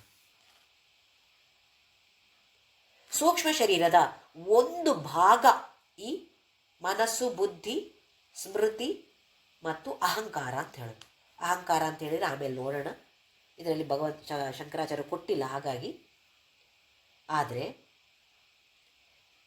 ಇದು ಯಾತಕ್ಕೆ ನಮಗೆ ಪ್ರಾಮುಖ್ಯತೆ ನಾವು ಈ ಸ್ಮೃತಿಗೆ ಕೊಡಬೇಕು ಅಂತ ಹೇಳಿದರೆ, ಇದೇ ಸೂಕ್ಷ್ಮ ಶರೀರವನ್ನು ಹೊತ್ತುಕೊಂಡು ನಾವು ತಿರುಗುವಂಥದ್ದು. ಮರಣ ಅಂದರೆ ಏನು? ಸ್ಥೂಲ ಶರೀರ, ನಮ್ಮ ಈ ದೇಹವನ್ನು ಬಿಟ್ಟು ಸೂಕ್ಷ್ಮ ಶರೀರ ಒಂದು ಪ್ಯಾಕೆಟ್ ಅಂತ ಮಾಡ್ಕೊಳ್ಳೋಣ. ಸೂಕ್ಷ್ಮ ಶರೀರ ಅಂತ ಹೇಳೋದು ಒಂದು ಪ್ಯಾಕೆಟ್. ಏನೆಲ್ಲ ಇವೆ ಅದರಲ್ಲಿ? ಸೂಕ್ಷ್ಮ ಜ್ಞಾನೇಂದ್ರಿಯಗಳು, ಸೂಕ್ಷ್ಮ ಕರ್ಮೇಂದ್ರಿಯಗಳು, ಸೂಕ್ಷ್ಮ ಪ್ರಾಣಗಳು, ಮನಸ್ಸು, ಬುದ್ಧಿ. ಒಟ್ಟು 17 ಅಂಶಗಳನ್ನು ಹೊತ್ತುಕೊಂಡು ಇರುವಂಥ ಒಂದು ಪ್ಯಾಕೆಟ್. ಈ ಪ್ಯಾಕೆಟ್ ಏನಾಗಿದೆ? ಈಗ ಸ್ಥೂಲ ಶರೀರದಿಂದ ಹೊರಗಡೆ ಬಂತು. ಆಗ ಸ್ಥೂಲ ಶರೀರ ನಾಶ, ಅಂದರೆ ಮೃತ್ಯು ಅಥವಾ ಮರಣ ಅಂತ ಹೇಳ್ತೀವಿ. ಹಾಗಾಗಿ ಮರಣ ಅಂತ ಹೇಳಿದ್ರೆ ಸೂಕ್ಷ್ಮ ಶರೀರ ಸ್ಥೂಲ ಶರೀರದಿಂದ ಬೇರೆಯಾಗುವಂಥದ್ದು. ಸ್ಥೂಲ ಶರೀರವನ್ನು ಬಿಟ್ಟು ಸೂಕ್ಷ್ಮ ಶರೀರ ಹೊರಗಡೆ ಹೋಗ್ತಾ ಇದೆ. ಹಾಗೆ ಹೋದಾಗ ಈ ಸ್ಥೂಲ ಶರೀರಕ್ಕೆ ಹೆಸರು ಶವ, ಈ ಕ್ರಿಯೆಗೆ ಹೆಸರು ಮರಣ. ಈಗ ಮರಣ ಹೊಂದಿದೆ ಈ ಸ್ಥೂಲ ಶರೀರ. ಸ್ಥೂಲ ಶರೀರವನ್ನು ನಾಶ ಮಾಡಲೇಬೇಕು ಯಾವುದೋ ರೀತಿಯಲ್ಲಿ. ಅದು ಮಣ್ಣಲ್ಲಿ ಹುಗ್ಗಿಯೋದಿರ್ಬೋದು, ಅಥವಾ ಪ್ರಾಣಿಗಳಿಗೆ ಹಾಕೋದಿರ್ಬೋದು, ಅಥವಾ ಸುಡೋದಿರ್ಬೋದು. ಯಾವುದೋ ಒಂದು ರೀತಿಯಲ್ಲಿ ಅದು ನಾಶ ಆಗತ್ತೆ, ಅಥವಾ ಮತ್ತೆ ಪಂಚಭೂತಗಳಲ್ಲಿ ಸೇರಿ ಹೋಗುತ್ತೆ. ಬೇರೆ ಬೇರೆ ವಿಧದಲ್ಲಿರ್ಬೋದು. ಮಣ್ಣಿನಲ್ಲಿ ಹೂಳಿದ್ರೆ ಭೂಮಿಯಲ್ಲಿ ಒಂದು ಭಾಗವಾಗಿ ಬಿಡುತ್ತೆ. ಇದೇ 5 ಪಂಚಭೂತಗಳಿಂದ ಮಾಡಲ್ಪಟ್ಟಂತಹ ಸ್ಥೂಲ ಶರೀರ ಒಂದು ದಿನ ಹುಟ್ಟಿಕೊಂಡಿತು.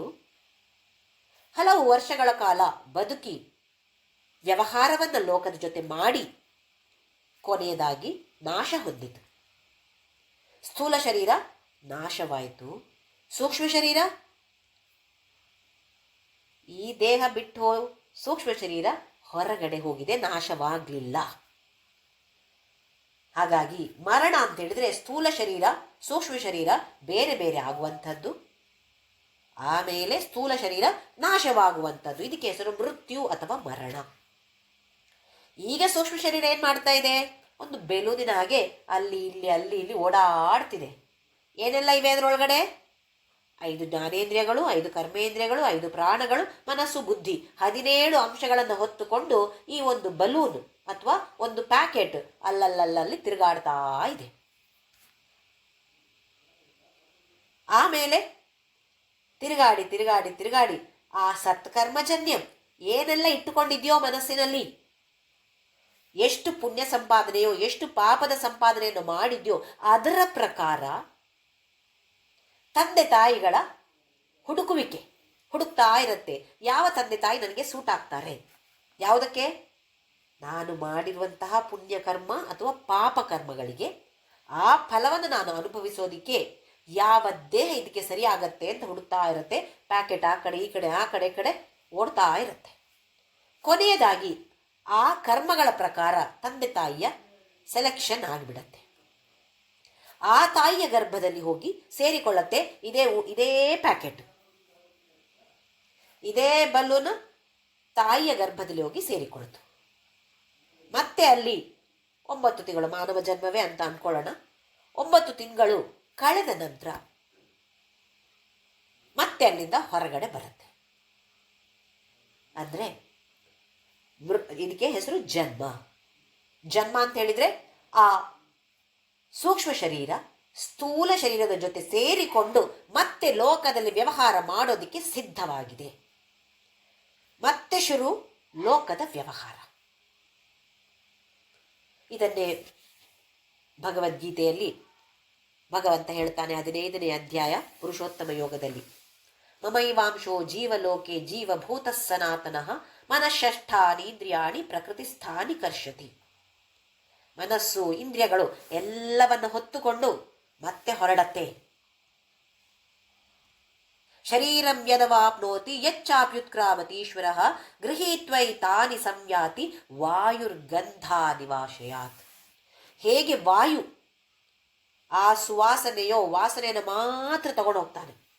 ನಾವೀಗ ಒಂದು ಭಜನೆ ಕಾರ್ಯಕ್ರಮಕ್ಕೆ ಕೂತಿದ್ದೇವೆ ಅಂತ ಅಂದ್ಕೊಳ್ಳಿ, ಇನ್ನೇನು ಶುರುವಾಗಬೇಕು. ಅಷ್ಟೊತ್ತಿಗೆ ಯಾರೋ ಒಬ್ಬರಲ್ಲಿ ಪ್ರವೇಶ ಮಾಡಿದ್ರು, ಒಳ್ಳೆ ಮಂಗಳೂರು ಮಲ್ಲಿಗೆಯನ್ನು ಚೆನ್ನಾಗಿ ತಲೆಯಲ್ಲಿ ಮುಡ್ಕೊಂಡು ಬಂದಿದ್ದಾರೆ. ಒಂದ್ಸಲ ಎಲ್ಲರೂ ತಿರುಗ್ತಾರಪ್ಪ, ಆಹಾ ಎಷ್ಟು ಸುವಾಸನೆ, ಈ ಮಂಗಳೂರು ಮಲ್ಲಿಗೆ ಸುವಾಸನೆ ಎಲ್ಲಿಂದ ಬಂತು? ಒಂದ್ಸಲ ಎಲ್ಲರೂ ತಿರುಗ್ತಾರಲ್ವೇ? ಅಂದ್ರೆ ಏನು? ಆ ಮಲ್ಲಿಗೆಯ ವಾಸನೆ ಅಲ್ಲಿಂದ ಇಲ್ಲಿವರೆಗೆ ಗಾಳಿಯಲ್ಲಿ ಬಂತು. ಅವರಲ್ಲಿದ್ದಾರೆ, ಇನ್ನು ಎಂಟ್ರ್ ಆಗ್ತಾ ಇದ್ದಾರೆ ಅಷ್ಟೇ. ಆದರೆ ಆ ವಾಸನೆ ಅಲ್ಲಿಂದ ನಮಗೆ ಇಲ್ಲಿವರೆಗೆ ಗಾಳಿ ತೆಗೆದುಕೊಂಡು ಬಂತು. ವಾಯು ಗಂಧ. ಹೇಗೆ ವಾಯು ಸುವಾಸನೆಯನ್ನು ಮಾತ್ರ, ಆ ವಸ್ತುವನ್ನು ತೆಗೆದುಕೊಂಡು ಹೋಗ್ತಾ ಇಲ್ಲ, ಮಲ್ಲಿಗೆಯನ್ನು ತೆಗೆದುಕೊಂಡು ಹೋಗ್ತಾ ಇಲ್ಲ, ಮಲ್ಲಿಗೆಯಲ್ಲಿರುವಂತಹ ವಾಸನೆಯನ್ನು ಸುವಾಸನೆಯನ್ನು ಮಾತ್ರ ಆ ವಾಯು ತೆಗೆದುಕೊಂಡು ಹೋಗ್ತಾನೆ. ಹಾಗೆಯೇ ಈ ಶರೀರವನ್ನು ತೆಗೆದುಕೊಂಡು ಮುಂದಕ್ಕೆ ಹೋಗೋದಿಲ್ಲ ನಾವು. ಅದರಲ್ಲಿರುವಂತಹ ಈ 17 ಅಂಶಗಳ ಒಂದು ಪ್ಯಾಕೆಟ್ ಅನ್ನ ಮಾತ್ರ ನಾವು ಮುಂದಕ್ಕೆ ತೆಗೆದುಕೊಂಡು ಹೋಗೋದು. ಇದೇ ಪ್ಯಾಕೆಟ್ ಅಲ್ಲಿ ಇನ್ನೊಂದು ದೇಹದಲ್ಲಿ ಹುಟ್ಟುತ್ತೇವೆ. ಪ್ಯಾಕೆಟ್ ಅದುವೇ, ನೆನ್ಪಿಟ್ಕೊಳ್ಬೇಕು. ಪ್ಯಾಕೆಟಿನಲ್ಲಿ ಏನು ವ್ಯತ್ಯಾಸ ಆಗಲಿಲ್ಲ, ಅದೇ ಪ್ಯಾಕೆಟ್. ಅಂದ್ರೆ ಅದೇ ಮನಸ್ಸು, ಅದೇ ಬುದ್ಧಿ, ಅದೇ ಸ್ಮೃತಿ. ಹಾಗಾದ್ರೆ ಸ್ಮೃತಿಯಲ್ಲಿ ಏನನ್ನು ಇಟ್ಕೊಳ್ಬೇಕು? ದೇಹಕ್ಕೆ ಎಷ್ಟು ನಾವು ಉಪಚಾರ ಮಾಡ್ತೇವೆ, ಅದರಲ್ಲಿರುವಂತಹ ಆ ಸ್ಮೃತಿ ಏನನ್ನ ನಾನು ನೆನಪಲ್ಲಿ ಇಟ್ಕೊಳ್ಬೇಕು. ಯಾರೋ ಒಬ್ರು ಬೈದ್ರು, ಅದನ್ನು 10 ಜನಕ್ಕೆ ಫೋನ್ ಮಾಡಿ ಹೇಳಿದಾಗ ಏನಾಗತ್ತೆ? ನಮ್ಮ ತಲೆಯಲ್ಲಿ ಆ ವಿಚಾರ ಸಿಮೆಂಟ್ ಹಾಕಿದಾಗೆ ಕೂತ್ಕೊಳ್ಳುತ್ತೆ. ಅಷ್ಟು ಮಾತ್ರವಾ, ಆ 10 ಜನರಿಗೂ ಅದನ್ನು ಪ್ರಸಾದವಾಗಿ ಕೊಟ್ಟಿಲ್ವಾ, ಅವರ ತಲೆಯಲ್ಲೂ ಅದು ಕೂತು ಬಿಡತ್ತೆ. ಅದಕ್ಕೋಸ್ಕರ ಹಿರಿಯೋರು ಹೇಳ್ತಿದ್ದಾರೆ, ಒಳ್ಳೆಯದನ್ನೇ ಮಾತನಾಡಿ. ಯಾಕೆ? ನಾವೇನನ್ನ ಮಾತಾಡ್ತೀವೋ ಅದು ನಮ್ಮ ತಲೆಯಲ್ಲಿ ಕೂತು ಬಿಡತ್ತೆ, ಇನ್ನೊಬ್ಬರ ತಲೆಯಲ್ಲೂ ಅದೇ ಕೂರೋದು. ಕೆಟ್ಟದ ಮಾತಾಡಿದ್ರೆ ಅದೇ ತಾನೇ ಇಲ್ಲಿ ಕೂರೋದು. ಏನಾಗತ್ತೆ ಕೂತ್ರೆ? ಇದನ್ನೇ ಹೊತ್ತುಕೊಂಡು ಮತ್ತೆ ಇನ್ನೊಂದು ದೇಹಕ್ಕೆ ನಾವು ಸೇರಿಕೊಳ್ತೇವೆ. ಮತ್ತೆ ಅಲ್ಲಿ ಅಯ್ಯೋ ನನಗೆ ಯಾಕೆ ಇಷ್ಟು ಕಷ್ಟ ಬರ್ತಾ ಇದೆ, ಇಷ್ಟು ಕಷ್ಟಗಳು ಭಗವಂತ ನನಗೆ ಯಾಕೆ ಕೊಡ್ತಾ ಇದ್ದಾನೆ? ಭಗವಂತ ಕೊಟ್ಟ ಕಷ್ಟ ಅಲ್ಲ ಅದು, ನಾವೇ ಮೆನು ಆರ್ಡರ್ ನಾವೇ ಮಾಡಿರುವಂಥದ್ದು. ಭಗವಂತ ಕೊಡೋದಿಲ್ಲ ಅದೆಲ್ಲ. ಕೆಟ್ಟ ಕರ್ಮಗಳನ್ನು ಮಾಡಿ ಅಥವಾ ಒಳ್ಳೆಯ ಕರ್ಮಗಳನ್ನು ಮಾಡಿ ಅದರ ಫಲವನ್ನು ಇಲ್ಲಿ ಇಟ್ಟುಕೊಂಡು ಅದನ್ನು ತೆಗೆದುಕೊಂಡು ನಾವು ಮುಂದಕ್ಕೆ ಮುಂದಕ್ಕೆ ಮುಂದಕ್ಕೆ ಮುಂದಕ್ಕೆ ಹೋಗ್ತಾ ಇರ್ತೇವೆ. ಎಷ್ಟು ಸಮಯ ಹೀಗೆ ಹೋಗ್ತಾ ಇರ್ತೇವೆ? ಈ ಪ್ಯಾಕೆಟು ಎಷ್ಟು ಸಮಯ ಉಳಿಯತ್ತೆ? ಪ್ಯಾಕೆಟ್ ಅಂತ ಹೇಳಿದ್ರೆ ಇಲ್ಲಿ ಸೂಕ್ಷ್ಮ ಶರೀರ ಎಷ್ಟು ಸಮಯ ಉಳಿಯತ್ತೆ? ಸ್ಥೂಲ ಶರೀರ ಹಲವು ವರ್ಷಗಳವರೆಗೆ ಮಾತ್ರ. ಕೆಲವು ಮಕ್ಕಳು ಹುಟ್ಟಿದ ತಕ್ಷಣ ಸತ್ತೋಗುತ್ತೆ ನೋಡಿ. ಅಂದರೆ ಕೆಲವೇ ನಿಮಿಷಗಳು ಇರ್ಬೋದು, ಅಥವಾ 100-120 ವರ್ಷ ಮ್ಯಾಕ್ಸಿಮಮ್ ಇರ್ಬೋದು. ಅದರಿಂದ ಮೇಲೆ ಈ ಸ್ಥೂಲ ಶರೀರ ಇರೋದಿಲ್ಲ, ನಾಶವಾಗತ್ತೆ. ಸೂಕ್ಷ್ಮ ಶರೀರ ಉಳಿಯತ್ತೆ. ಅದರ ಕಾಲಾವಧಿ ಎಷ್ಟರವರೆಗೆ ಅಂತ ಹೇಳಿದರೆ ಪ್ರಳಯ. ಇನ್ಯಾವಾಗ ಮತ್ತೆ ಪ್ರಳಯ ಆಗತ್ತೋ ಅಷ್ಟರವರೆಗೆ ಇದೇ ಸೂಕ್ಷ್ಮ ಶರೀರದಲ್ಲಿ ನಾವಿರ್ತೇವೆ. ಸ್ಥೂಲ ಶರೀರ ಕೆಲವು ವರ್ಷಗಳವರೆಗೆ ಮಾತ್ರ ಇರುವಂಥದ್ದು. ಸೂಕ್ಷ್ಮ ಶರೀರ ಹಲವಾರು ವರ್ಷಗಳವರೆಗೆ ಇರುತ್ತೆ. ಎಷ್ಟು ವರ್ಷ ಅದು ಗೊತ್ತಿಲ್ಲ, ಎಷ್ಟು ವರ್ಷ ಅಂತ ಒಂದು ನಿಗದಿ ಆಗಿಲ್ಲ. ಆದರೆ ಪ್ರಳಯದವರೆಗೆ, ಈ ಮುಂದಿನ ಬರುವ ಪ್ರಳಯದವರೆಗೆ ಇದೇ ಸೂಕ್ಷ್ಮ ಶರೀರವನ್ನು ಹೊತ್ತುಕೊಂಡು ನಾವು ಬೇರೆ ಬೇರೆ ಬೇರೆ ಬೇರೆ ದೇಹದಲ್ಲಿ ಪ್ರವೇಶ ಮಾಡ್ತೇವೆ. ಆಮೇಲೆ ಲೋಕದಲ್ಲಿ ವ್ಯವಹಾರವನ್ನು ಮಾಡಿ ಮತ್ತೆ ಅಲ್ಲಿ ಪುಣ್ಯವೋ ಪಾಪವೋ ಸೇರಿಸಿಕೊಳ್ಳುತ್ತೇವೆ. ಆ ಬ್ಯಾಗ್ ನಿಜವಾಗಿ ಆದರೆ ಖಾಲಿ ಆಗಬೇಕು. ಆದರೆ ಇನ್ನೂ ಆ ಪ್ಯಾಕೆಟನ್ನು ದೊಡ್ಡ ಮಾಡಿಕೊಂಡು ತಿರುಗಾಡ್ತಾ ಇರ್ತೇವೆ. ಇದರ ಕಾಲಾವಧಿ, ಈ ಸೂಕ್ಷ್ಮ ಶರೀರದ ಕಾಲಾವಧಿ ಪ್ರಳಯದವರೆಗೆ, ಮುಂದಿನ ಪ್ರಳಯದವರೆಗೆ. ಆಮೇಲೆ ಮತ್ತೆ ಬೇರೆ ಸೂಕ್ಷ್ಮ ಶರೀರ, ಮತ್ತೆ ಪುನಃ ಸ್ಥೂಲ ಶರೀರ, ಹೀಗಾಗ್ತಾ ಇರುತ್ತೆ. ಶರೀರತ್ರಯದಲ್ಲಿ ಸ್ಥೂಲ ಶರೀರ, ಸೂಕ್ಷ್ಮ ಶರೀರ ಇದೆರಡನ್ನು ಮಾತ್ರ ನಾವು ನೋಡ್ತಾ ಇರೋದೀಗ. ಇದೆರಡನ್ನ ಗಮನಿಸಿದರೆ ಸ್ಥೂಲ ಶರೀರ ಅಂತ ಹೇಳೋದು ಪಂಚಮಹಾಭೂತಗಳಿಂದ ಮಾಡಲ್ಪಟ್ಟಿದೆ. ಸೂಕ್ಷ್ಮ ಶರೀರವೂ ಪಂಚಮಹಾಭೂತಗಳಿಂದ ಮಾಡಲ್ಪಟ್ಟಿದೆ, ಆದರೆ ಸೂಕ್ಷ್ಮ ರೂಪದಲ್ಲಿ. ಸ್ಥೂಲ ರೂಪದಲ್ಲೆಲ್ಲ ಸೂಕ್ಷ್ಮ ರೂಪದಲ್ಲಿ ಮಾಡಲ್ಪಟ್ಟಿದೆ. ಆಮೇಲೆ ಸ್ಥೂಲ ಶರೀರದಲ್ಲಿ ಎಷ್ಟು ಭಾಗಗಳಿವೆ ಅಂತ ಹೇಳಿದರೆ, ತಲೆ, ಆಮೇಲೆ ಕುತ್ತಿಗೆಯಿಂದ ಸೊಂಟದವರೆಗೆ 2ನೇ ಭಾಗ, ಕೈಗಳು 3ನೇ ಭಾಗ, ಕಾಲುಗಳು 4ನೇ ಭಾಗ, ಒಟ್ಟು 4 ವಿಭಾಗಗಳಿವೆ. ತಲೆ, ಆಮೇಲೆ ಕುತ್ತಿಗೆಯಿಂದ ಸೊಂಟದವರೆಗೆ ಇರುವಂತಹ ಪ್ರದೇಶ, ಕಾಲುಗಳು, ಕೈಗಳು, ಇದು 4 ಭಾಗಗಳು ಸ್ಥೂಲ ಶರೀರದಲ್ಲಿ. ಸೂಕ್ಷ್ಮ ಶರೀರದಲ್ಲಿ ಪಂಚ ಜ್ಞಾನೇಂದ್ರಿಯಗಳು, ಪಂಚ ಕರ್ಮೇಂದ್ರಿಯಗಳು, ಪಂಚ ಪ್ರಾಣಗಳು, ಮನಸ್ಸು, ಬುದ್ಧಿ, ಒಟ್ಟು 5 5 5 + 2 17 ಅಂಶಗಳಿವೆ. ಸ್ಥೂಲ ಶರೀರ ಎಲ್ಲ ಎಲ್ಲ ವಿಕಾರವನ್ನು ಹೊಂದತ್ತೆ. ಸೂಕ್ಷ್ಮ ಶರೀರ ಇದಕ್ಕೂ ವಿಕಾರಗಳಿವೆ. ಉದಾಹರಣೆಗೆ ಹೇಳಬೇಕು ಅಂತ ಇದ್ರೆ, 60 ವರ್ಷದವರೆಗೆ ಕಿವಿ ಸರಿಯಾಗಿ ಕೆಲಸ ಮಾಡ್ತಾ ಇದ್ದು ಕೇಳ್ತಾ ಇತ್ತು. ಈಗ ಕಿವಿ ಸ್ವಲ್ಪ ನನಗೆ ದೂರ ಆಗಿದೆ, ನನಗೆ ಅಷ್ಟು ಸರಿಯಾಗಿ ಕೇಳೋದಿಲ್ಲ ಅಂತ ಹೇಳಲ್ವ ಮನುಷ್ಯರು? ಅಂದ್ರೆ ಏನು? ಹೊರಗಿನ ಗೋಲಕದಲ್ಲಿ ಏನು ವ್ಯತ್ಯಾಸ ಇಲ್ಲ, ಗೋಲಕ ಹಾಗೇ ಇದೆ, ಗೋಲಕ ಏನು ಸಣ್ಣದಾಗಲಿಲ್ಲ.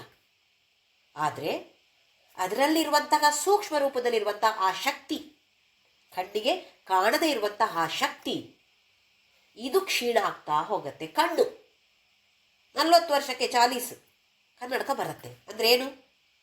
ಕಣ್ಣು ಸಣ್ಣ ಆಯ್ತಾ?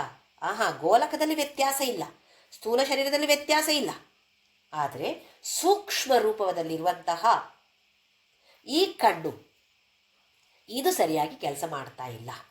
ಹಾಗಾದ್ರೆ ಸೂಕ್ಷ್ಮ ಶರೀರ ಕೂಡ ಸವಿಕಾರ, ಎಲ್ಲ ವಿಕಾರಗಳು ಸೂಕ್ಷ್ಮ ಶರೀರಕ್ಕೂ ಕೂಡ ಇದೆ. ಸ್ಥೂಲ ಶರೀರ ಎಲ್ಲರಿಗೂ ಕಾಣುತ್ತೆ, ನನಗೆ ನನ್ನ ಶರೀರ ಕಾಣಿಸುತ್ತೆ, ನಿಮ್ಮೆಲ್ಲರ ಶರೀರವೂ ನನಗೆ ಕಾಣುತ್ತೆ, ನನ್ನ ಶರೀರ ನಿಮಗೆ ಕಾಣಿಸುತ್ತೆ. ಅಂದರೆ ಸ್ಥೂಲ ಶರೀರ ಎಲ್ಲರಿಗೂ ಕಾಣಸಿಗುವಂಥದ್ದು. ಸೂಕ್ಷ್ಮ ಶರೀರ ನಮಗೆ ಕಾಣಲಿಕ್ಕೆ ಸಿಗೋದಿಲ್ಲ, ಸ್ವಲ್ಪ ನಮಗೆ ಗೊತ್ತಾಗ್ತದೆ, ಕಾಣ್ತದ ಸೂಕ್ಷ್ಮ ಶರೀರ, ಆ ಪ್ಯಾಕೆಟ್ ನಮಗೆ ಕಾಣ್ತಾ ಇದೆಯಾ? ಒಳಗಡೆ ಇರುವಂಥದ್ದು ಏನು ಕಾಣೋದಿಲ್ಲ ನಮಗೆ, ಬೇರೆಯವರಿಗೂ ಕಾಣೋದಿಲ್ಲ. ನಮಗೆ ಅದರ ಬಗ್ಗೆ ತಿಳುವಳಿಕೆ ಇದೆ, ನನ್ನ ಮನಸ್ಸಲ್ಲಿ ಏನು ನಡೀತಾ ಇದೆ ಇದು ನನಗೆ ತಿಳುವಳಿಕೆ ಇದೆ, ಬೇರೆಯವರಿಗೆ ಗೊತ್ತಿಲ್ಲ. ಸದ್ಯ ಗೊತ್ತಾದರೆ ಎಷ್ಟು ಕಷ್ಟ ಆಗ್ತಿತ್ತಲ್ವೇ? ಯಾರೋ ಬಂದು ಮಾತಾಡಿಸಿದಾಗ ಆಹಾ ಎಷ್ಟು ಚಂದ ನಗು, ಒಳಗಡೆಯಿಂದ ಯಪ್ಪ ಇವ್ರು ಯಾಕಾದರೂ ಸಿಕ್ಕಿದ್ರೋ ನನಗೆ ಅಂತ ಶಾಪ ಹಾಕ್ತಾ ಇರ್ತೇವೆ. ಅದು ಗೊತ್ತಾಯ್ತು ಅವರಿಗೆ ಅಷ್ಟೇ. ಮತ್ತೆ ಅಂದರೆ ಈ ಸೂಕ್ಷ್ಮ ಶರೀರ ಯಾರಿಗೂ ಕಾಣಕ್ಕೆ ಸಿಗೋದಿಲ್ಲ. ಸ್ಥೂಲ ಶರೀರ ಎಲ್ಲರಿಗೂ ಕಾಣಿಸುವಂಥದ್ದು, ಸೂಕ್ಷ್ಮ ಶರೀರ ಯಾರಿಗೂ ಕಾಣೋದಿಲ್ಲ. ಆಮೇಲೆ ಸಮಯ, ಕಾಲಾವಧಿ. ಸ್ಥೂಲ ಶರೀರ ಅಂತ ಹೇಳೋದು ಹುಟ್ಟಿದಾಗಿಂದ ಕೆಲವು ಗಂಟೆಗಳು ಇರ್ಬೋದು, ಅಥವಾ 100-120 ವರ್ಷಗಳವರೆಗೂ ಇರಬಹುದು ಈ ಸ್ಥೂಲ ಶರೀರ. ಆಫೀಸ್ ಆಮೇಲೆ ಏನಾಗತ್ತೆ? ಈ ಆಫೀಸ್ ನಾಶವಾಗಿ ಬಿಡತ್ತೆ. ಸೂಕ್ಷ್ಮ ಶರೀರ, ಸ್ಥೂಲ ಶರೀರ ನಾಶವಾದಾಗ ಸೂಕ್ಷ್ಮ ಶರೀರ ನಾಶ ಆಗೋದಿಲ್ಲ. ಅದೇನಾಗತ್ತೆ? ಅಲ್ಲಿಂದ ಹೊರಗಡೆ ಬಂದು ಸ್ಥೂಲ ಶರೀರವನ್ನು ಬಿಟ್ಟು ಸೂಕ್ಷ್ಮ ಶರೀರ ಪ್ಯಾಕೆಟ್ ಆಗಿ ತಿರುಗ್ತಾ ತಿರುಗ್ತಾ ತಿರುಗ್ತಾ ಸರಿಯಾದ ತಂದೆ ತಾಯಿ ಸಿಕ್ಕಿದಾಗ ಅಲ್ಲಿ ಹೋಗಿ ಸೇರಿಕೊಳ್ಳತ್ತೆ, ಮತ್ತೆ ಹೊಸದಾದ ಸ್ಥೂಲ ಶರೀರವನ್ನು ಪಡೆಯುತ್ತೆ. ಅದೇ ಸೂಕ್ಷ್ಮ ಶರೀರ.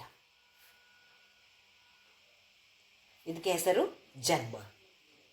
ಸೂಕ್ಷ್ಮ ಶರೀರ ಸ್ಥೂಲ ಶರೀರವನ್ನು ಬಿಟ್ಟು ಹೋಗೋದಿಕ್ಕೆ ಹೆಸರು ಮರಣ ಅಥವಾ ಮೃತ್ಯು. ಅದೇ ಸೂಕ್ಷ್ಮ ಶರೀರ ಇನ್ನೊಂದು ದೇಹವನ್ನು ಸೇರಿಕೊಂಡು ಮತ್ತೆ ಪ್ರಪಂಚದಲ್ಲಿ ಹುಟ್ಟು, ಇದಕ್ಕೆ ಹೆಸರು ಜನ್ಮ. ಈ ಸ್ಥೂಲ ಶರೀರ ಇಲ್ಲ ಅಂತ ಆದರೆ ವ್ಯವಹಾರವನ್ನು ಹೇಗೆ ಮಾಡೋದು? ಸೂಕ್ಷ್ಮ ಶರೀರ ಪ್ಯಾಕೆಟ್ ಆಗಿ ತಿರುಗ್ತಾ ಇದ್ದಾಗ ವ್ಯವಹಾರ ಮಾಡೋದಿಕ್ಕೆ ಆಗೋದಿಲ್ಲ.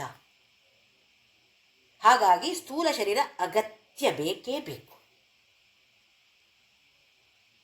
ಸ್ಥೂಲ ಶರೀರವನ್ನು ಸರಿಯಾದ ಆರೈಕೆಯೂ ಮಾಡಬೇಕು, ಮಾಡ್ತಾ ನೋಡಿಕೊಳ್ಬೇಕು ಕೂಡ.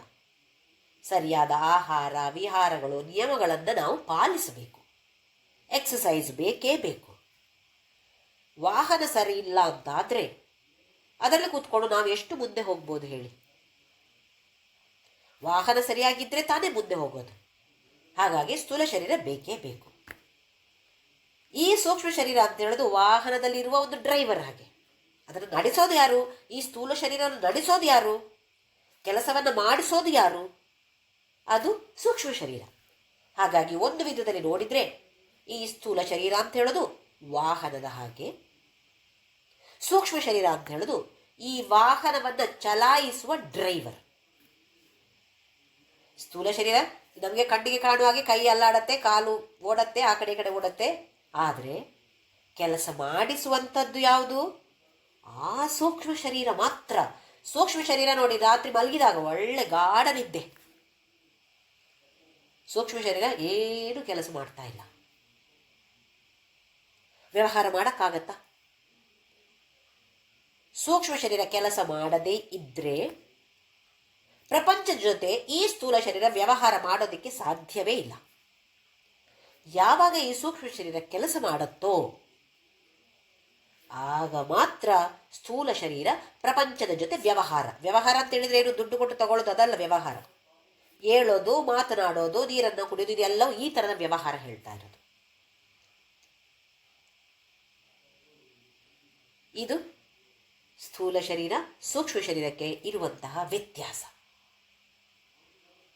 ಹಾಗಾಗಿ ಇಲ್ಲಿ ಸೂಕ್ಷ್ಮ ಶರೀರ ಅಂದರೆ ಏನು ಅಂತ ಕೇಳಿದಾಗ, ಅಪಂಚೀಕೃತ ಪಂಚಮಹಾಭೂತೈ ಕೃತ, ಅಪಂಚೀಕರಣವಾದ ಪಂಚಮಹಾಭೂತಗಳೇ ಅದರಿಂದಲೇ ಮಾಡಲ್ಪಟ್ಟಿದೆ ಸೂಕ್ಷ್ಮ ಶರೀರ. ಸತ್ಕರ್ಮಜನ್ಯಂ, ಇದೊಂದು ವಿಶೇಷ ಕಾರಣ. ನಾವು ಮಾಡಿರುವಂತಹ ಪುಣ್ಯ ಪಾಪಗಳ ಸಂಗ್ರಹ. ಒಂದು ದೊಡ್ಡ ಮಾಲನ್ನು ಹೊತ್ತುಕೊಂಡು ತಿರುಗ್ತಾ ಇರ್ತೇವೆ. ಸುಖ ದುಃಖ ಭೋಗಾದಿ ಸಾಧನ. ಸ್ಥೂಲ ಶರೀರವನ್ನು ಏನು ಹೇಳಿದರು? ಸುಖ ದುಃಖಾದಿ ಭೋಗ ಆಯತನ ಅಂತ ಹೇಳಿದರು. ಇರೋದಿಕ್ಕೆ ಇರುವಂಥದ್ದು ಆಫೀಸ್, ಇದು ಸಾಧನ. ಆಫೀಸ್ನಲ್ಲಿ ಇರುವಂತಹ ಉಪಕರಣಗಳು ಈ ಸೂಕ್ಷ್ಮ ಶರೀರ. ಯಾವುದೆಲ್ಲ ಉಪಕರಣಗಳು? ಜ್ಞಾನೇಂದ್ರಿಯಗಳು, ಕರ್ಮೇಂದ್ರಿಯಗಳು, ಪಂಚಪ್ರಾಣಗಳು, ಮನಸ್ಸು, ಬುದ್ಧಿ ಎಲ್ಲ ಸೇರಿ ಒಟ್ಟು 15. ಏವಂ ದಶಕಲಾಭಿಹಿ ಸಹ 17 ಅಂಶಗಳ ಜೊತೆ ಇರುವಂಥದ್ದು ಯಾತಿಷ್ಠತಿ ತತ್ ಸೂಕ್ಷ್ಮ ಶರೀರ. ಈ ಕಾಣುವಂತಹ ಸ್ಥೂಲ ಶರೀರಕ್ಕೆ ಎಷ್ಟು ಪ್ರಾಮುಖ್ಯತೆಯನ್ನು ನಾವು ಕೊಡ್ತಾ ಇದ್ದೇವೆಯೋ ಅಷ್ಟು ಪ್ರಾಮುಖ್ಯತೆಯನ್ನು ಸೂಕ್ಷ್ಮ ಶರೀರಕ್ಕೆ ನಾವು ಕೊಡ್ತಾ ಇದ್ದೇವೋ ಇಲ್ವೋ ನಾವು ಗಮನಿಸಬೇಕು. ನನ್ನ ಮನಸ್ಸಿನಲ್ಲಿ ಏನನ್ನ ಇಟ್ಟುಕೊಂಡು ನಾನು ತಿರುಗ್ತಾ ಇದ್ದೇನೆ, ಈ ಕ್ಷಣದಲ್ಲಿ ನಾನು ಸತ್ತೋದೆ ಅಂತ ಆದರೆ ಏನನ್ನು ತಗೊಂಡೋಗ್ತೇನೆ ನಾನು? ನನ್ನ ಮನಸ್ಸಲ್ಲಿ ಏನನ್ನು ತುಂಬಿಟ್ಟುಕೊಂಡಿದ್ದೇನೋ ಅದನ್ನು ಹೊತ್ತುಕೊಂಡು ಮುಂದಕ್ಕೆ ಹೋಗುವಂಥದ್ದು. ಹಾಗಾದರೆ ಏನನ್ನ ಇಟ್ಟುಕೊಳ್ಬೇಕು ನಾವು? ಈಗ ಒಂದು ಟ್ರಿಪ್ ಹೋಗುವಾಗ ಏನು ಮಾಡ್ತೇವೆ ನಾವು? ಅಲ್ಲಿಗೆ ಬೇಕಾದ ವಸ್ತುಗಳನ್ನು ಇಟ್ಟುಕೊಳ್ತೇವೆ. ಒಂದು ಮದುವೆಗೆ ಹೋಗೋದು ಅಂತ ಇಟ್ಕೊಳ್ಳಿ, ರೇಷ್ಮೆ ಸೀರೆ, ಅದಕ್ಕೆ ಬೇಕಾದಂಥ ಒಡವೆಗಳು, ಆಭರಣಗಳು ಎಲ್ಲ ಇಟ್ಕೊಳ್ತೇವೆ. ಅದೇ ಒಂದು ಬೇರೆ ಗೋವಾ ಟ್ರಿಪ್ ಹೋಗ್ತೇವೆ ಅಂತ ಅಂದ್ಕೊಳ್ಳಿ, ಇದೆಯಾ? ಬೇರೆ ಥರದ ಅಂಶಗಳನ್ನು ತೆಗೆದುಕೊಂಡು ಹೋಗ್ತೇವೆ. ಅದನ್ನು ನಾವು ಆಲೋಚನೆ ಮಾಡಬೇಕು. ನಾನು ಏನನ್ನು ತೆಗೆದುಕೊಂಡು ಮುಂದಕ್ಕೆ ಸಾಕ್ತಾ ಇದ್ದೇನೆ, ಏನನ್ನು ತೆಗೆದುಕೊಂಡು ಹೋಗಬೇಕಾಗಿರುವಂಥದ್ದು, ಏನನ್ನು ತೆಗೆದುಕೊಂಡು ಹೋಗ್ತಾ ಇದ್ದೇನೆ. ಇದರ ಬಗ್ಗೆ ಖಂಡಿತವಾಗಿಯೂ ನಾವೆಲ್ಲರೂ ಗಮನವನ್ನು ಹರಿಸಬೇಕು.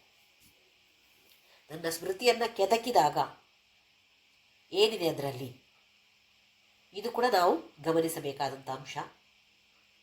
ಸಡನ್ನಾಗಿ ನೆನಪು ಬರೋದು ಯಾವುದು? ಯಾವುದೋ ನಡೆದ ಕೆಟ್ಟ ಘಟನೆಗಳು.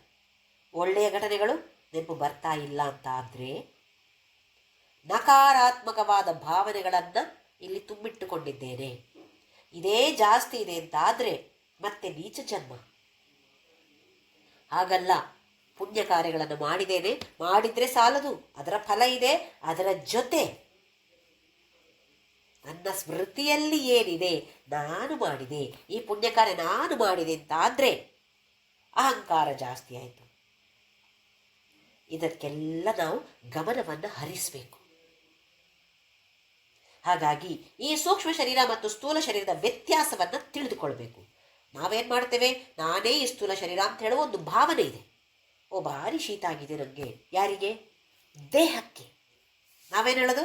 ನನಗೆ. ಮನಸ್ಸು, ಬುದ್ಧಿ ಇದೆಲ್ಲವೂ ನಾನು ಅಂತ ಹೇಳ್ತಾ ಇದ್ದೇವೆ. ಈ ಮನಸ್ಸು ಸರಿಯಾಗಿ ಕೆಲಸ ಮಾಡಿಲ್ಲ ಅಂತ ಅಂದ್ಕೊಳ್ಳೋಣ. ನನಗೆ ಇವತ್ತು ಮನಸ್ಸು ಯಾಕೋ ಸರಿ ಇಲ್ಲ. ಎಲ್ಲ ಒಂದು ಮದುವೆಗೆ ಹೋದೆ, ದೂರದಲ್ಲಿ ಯಾರೋ ಹಾಯ್ ಬಾಯ್ ಮಾಡಿದ್ರು, ತಲೆಗೆ ಹೋಗ್ತಾ ಇಲ್ಲ. ಯಾಕೆ? ಮನಸ್ಸು ಸರಿ ಇಲ್ಲ. ಮನಸ್ಸು ಸರಿ ಇಲ್ಲ ಅಂತ ಆದರೆ ನೋಡಿ, ಇದ್ಯಾವುದು ಸರಿಯಾಗಿ ಕೆಲಸ ಮಾಡೋದಿಲ್ಲ. ಈ ಸೂಕ್ಷ್ಮ ಶರೀರ, ಇದರ ಒಂದು ಅಂಗ ಮನಸ್ಸು. ಈ ಮನಸ್ಸು ಸರಿ ಇಲ್ಲ ಅಂತ ಆದರೆ ಇಂದ್ರಿಯಗಳು ಯಾವುದು, ನೋಡಿದ್ದೇನೆ ಅವರನ್ನು, ಆ ಮನುಷ್ಯನನ್ನು ನೋಡಿದ್ದೇನೆ, ಆದರೆ ತಲೆಗೆ ಹೋಗ್ತಾ ಇಲ್ಲ. ಕೆಲವೊಂದು ಸಲ ಆಗಲ್ವಾ? ಓ ಇಲ್ಲ, ನೀವು ಕೈ ಮಾಡಿದ್ರಿ ಅಲ್ಲ, ಕೈಯೂ ಮಾಡಿರ್ತೇವೆ ಬಹುಶಃ, ಆದರೆ ಅದು ನಮ್ಮ ಮನಸ್ಸಲ್ಲಿ ಕೂತಿಲ್ಲ. ಓಹೋ, ಇವರಿಗೆ ನಾನು ಕೈ ಮಾಡಿದ್ದು, ಓಹೋ ಮಾಡಿದ್ದೇನೆ, ಆದರೆ ಮನಸ್ಸು ಸರಿ ಇಲ್ಲದ ಕಾರಣ ತಲೆಗೆ ಹೋಗಿ ಕೂತಿಲ್ಲ. ಅದು ಎಷ್ಟೋ ಸಲ ನಮ್ಮೆಲ್ಲರ ಅನುಭವಕ್ಕೆ ಬರುವಂಥದ್ದಿದೆಲ್ಲವು. ಹಾಗಾಗಿ ಯಾವುದನ್ನು ನಾವು ನಮ್ಮ ಸ್ಮೃತಿಯಲ್ಲಿ ಇಟ್ಟುಕೊಳ್ಬೇಕು, ಯಾವ ಪ್ಯಾಕೆಟನ್ನು ನಾನು ಹೊತ್ತುಕೊಂಡು ಮುಂದಕ್ಕೆ ಹೋಗಬೇಕು, ಹೇಗೆ ನಾವು ಯಾರಾದರೂ ನಮ್ಮ ಬಂಧುಗಳು, ಅದರಲ್ಲೂ ಹಿರಿಯವರು ಯಾರಾದರೂ ರೈಲಿನಲ್ಲಿ ಪ್ರಯಾಣ ಮಾಡ್ತಾರೆ ಅಂತಾದರೆ ಏನು ಮಾಡ್ತೇವೆ ನಾವು? ಸರಿಯಾದ ರೈಲಲ್ಲಿ ಏನು ಚೆನ್ನಾಗಿ ಸಿಗೋದಿಲ್ಲ, ಅದು ಬೇಡ, ನಾನು ಮಾಡಿಕೊಡ್ತೇನೆ ನಿಮಗೆ ಬಿಸಿ ಬಿಸಿಯಾಗಿ ಅಂತ ಹೇಳಿ ಒಂದು ಮಾಡಿ ಅವರಿಗೆ ಪ್ಯಾಕ್ ಮಾಡಿ ಕೊಡ್ತೇವೆ. ಯಾಕೆ? ಕಷ್ಟ ಆಗದೇ ಇರಲಿ, ಆ ಪ್ರಯಾಣ ಸುಖಮಯವಾಗಲಿ ಅಂತಲ್ವೇ. ನಾವು ಎಷ್ಟು ವರ್ಷಗಳ ಕಾಲ ಪ್ರಯಾಣ ಮಾಡಿದ್ದೇವೋ, ಈಗ ಇನ್ನೆಷ್ಟು ವರ್ಷಗಳ ಕಾಲ ಪ್ರಯಾಣ ಮಾಡಬೇಕೋ ಗೊತ್ತಿಲ್ಲ. ಹಾಗಾದರೆ ಆ ಪ್ರಯಾಣ ಮಾಡುವಾಗ ಏನನ್ನು ತುಂಬಿಸಿಕೊಳ್ಬೇಕು ನಾವು? ಇಷ್ಟು ಅಲ್ಲದೆ ಇನ್ನು ಬೇರೆಯವರು ಸತ್ತು ಹೋದಾಗ ಖಂಡಿತವಾಗಿಯೂ ದುಃಖ ಆಗೇ ಆಗತ್ತೆ. ಯಾಕೆ ಅಂತ ಹೇಳಿದರೆ ಆ ವ್ಯಕ್ತಿ ನಮಗೆ ಇನ್ನು ಮಾತನಾಡೋದಕ್ಕೆ ಅಥವಾ ವ್ಯವಹಾರ ಮಾಡೋದಕ್ಕೆ ಸಿಗೋದೇ ಇಲ್ಲ, ಸಿಗೋ ಚಾನ್ಸೇ ಇಲ್ಲ ಸತ್ತು ಹೋದ ಅಂತಾದರೆ, ಹಾಗಾಗಿ ದುಃಖ ಖಂಡಿತವಾಗಿಯೂ ಆಗತ್ತೆ. ಆದರೆ ಈ ಪ್ಯಾಕೆಟ್ ಓಡಾಡ್ತಾ ಇದೆ ನೋಡಿ, ನಾವು ಹೇಳಲ್ವಾ ಅಲ್ಲೇ ಅಡ್ಡಾಡ್ತಾ ಇರತ್ತಂತೆ, ಸತ್ತು ಹೋದ ನಂತರ 11 ದಿನ ಅಂತ ಹೇಳ್ತೀವಿ, ನಮ್ಮ 13ನೇ ದಿನ ವೈಕುಂಠ ಸಮಾರಾಧನೆ ಅಂತ ಮಾಡ್ತೇವೆ, ಅಷ್ಟರವರೆಗೆ ಅಲ್ಲೇ ತಿರುಗಾಡ್ತಾ ಇರತ್ತೆ ಅಂತ ಹೇಳುತ್ತೆ ನಮ್ಮ ಶಾಸ್ತ್ರಗಳು. ಈ ಪ್ಯಾಕೆಟ್ಟಿಗೆ ನಾವು ಕೂಡ ತುಂಬಿಸ್ಬೋದು.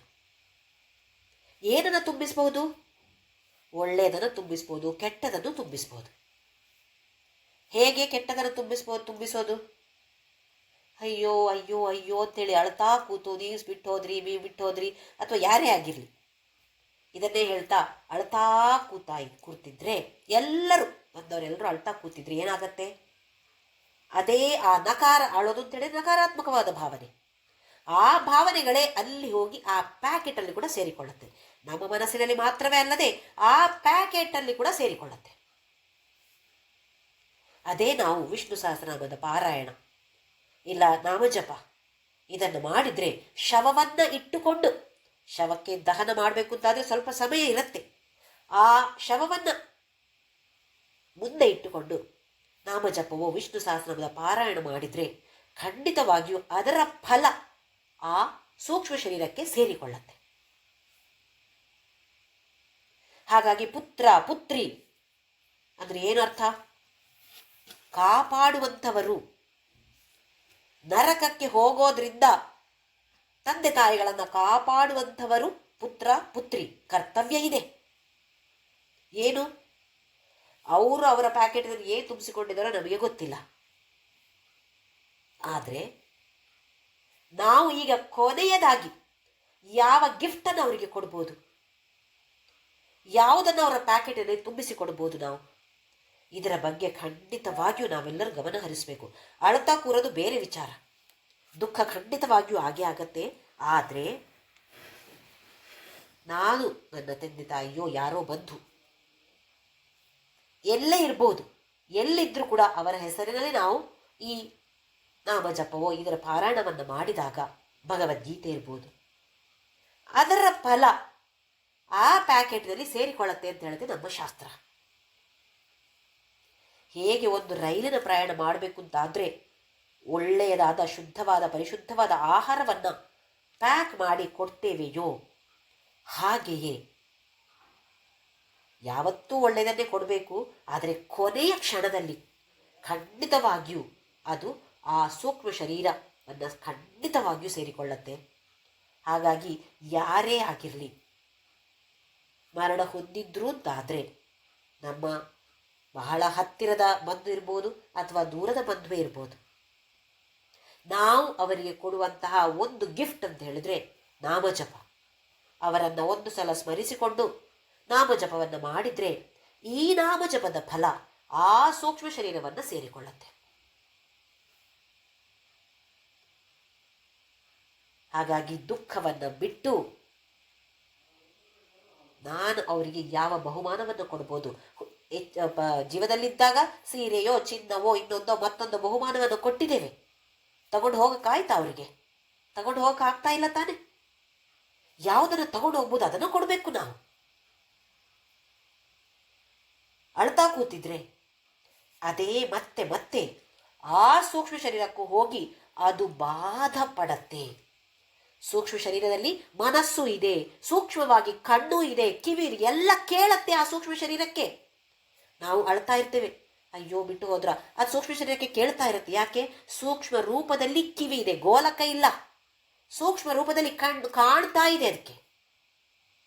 ಸೂಕ್ಷ್ಮ ಶರೀರದಲ್ಲಿ ಸೂಕ್ಷ್ಮವಾಗಿ ಇದೆಲ್ಲವೂ ಕೆಲಸ ಮಾಡ್ತಾ ಇರುತ್ತೆ. ಹಾಗಾಗಿ ಕೇಳ್ತಾ ಇರುತ್ತೆ, ಅದಕ್ಕೆ ಕಾಣ್ತಾ ಇರುತ್ತೆ ಆ ಸೂಕ್ಷ್ಮ ಶರೀರಕ್ಕೆ.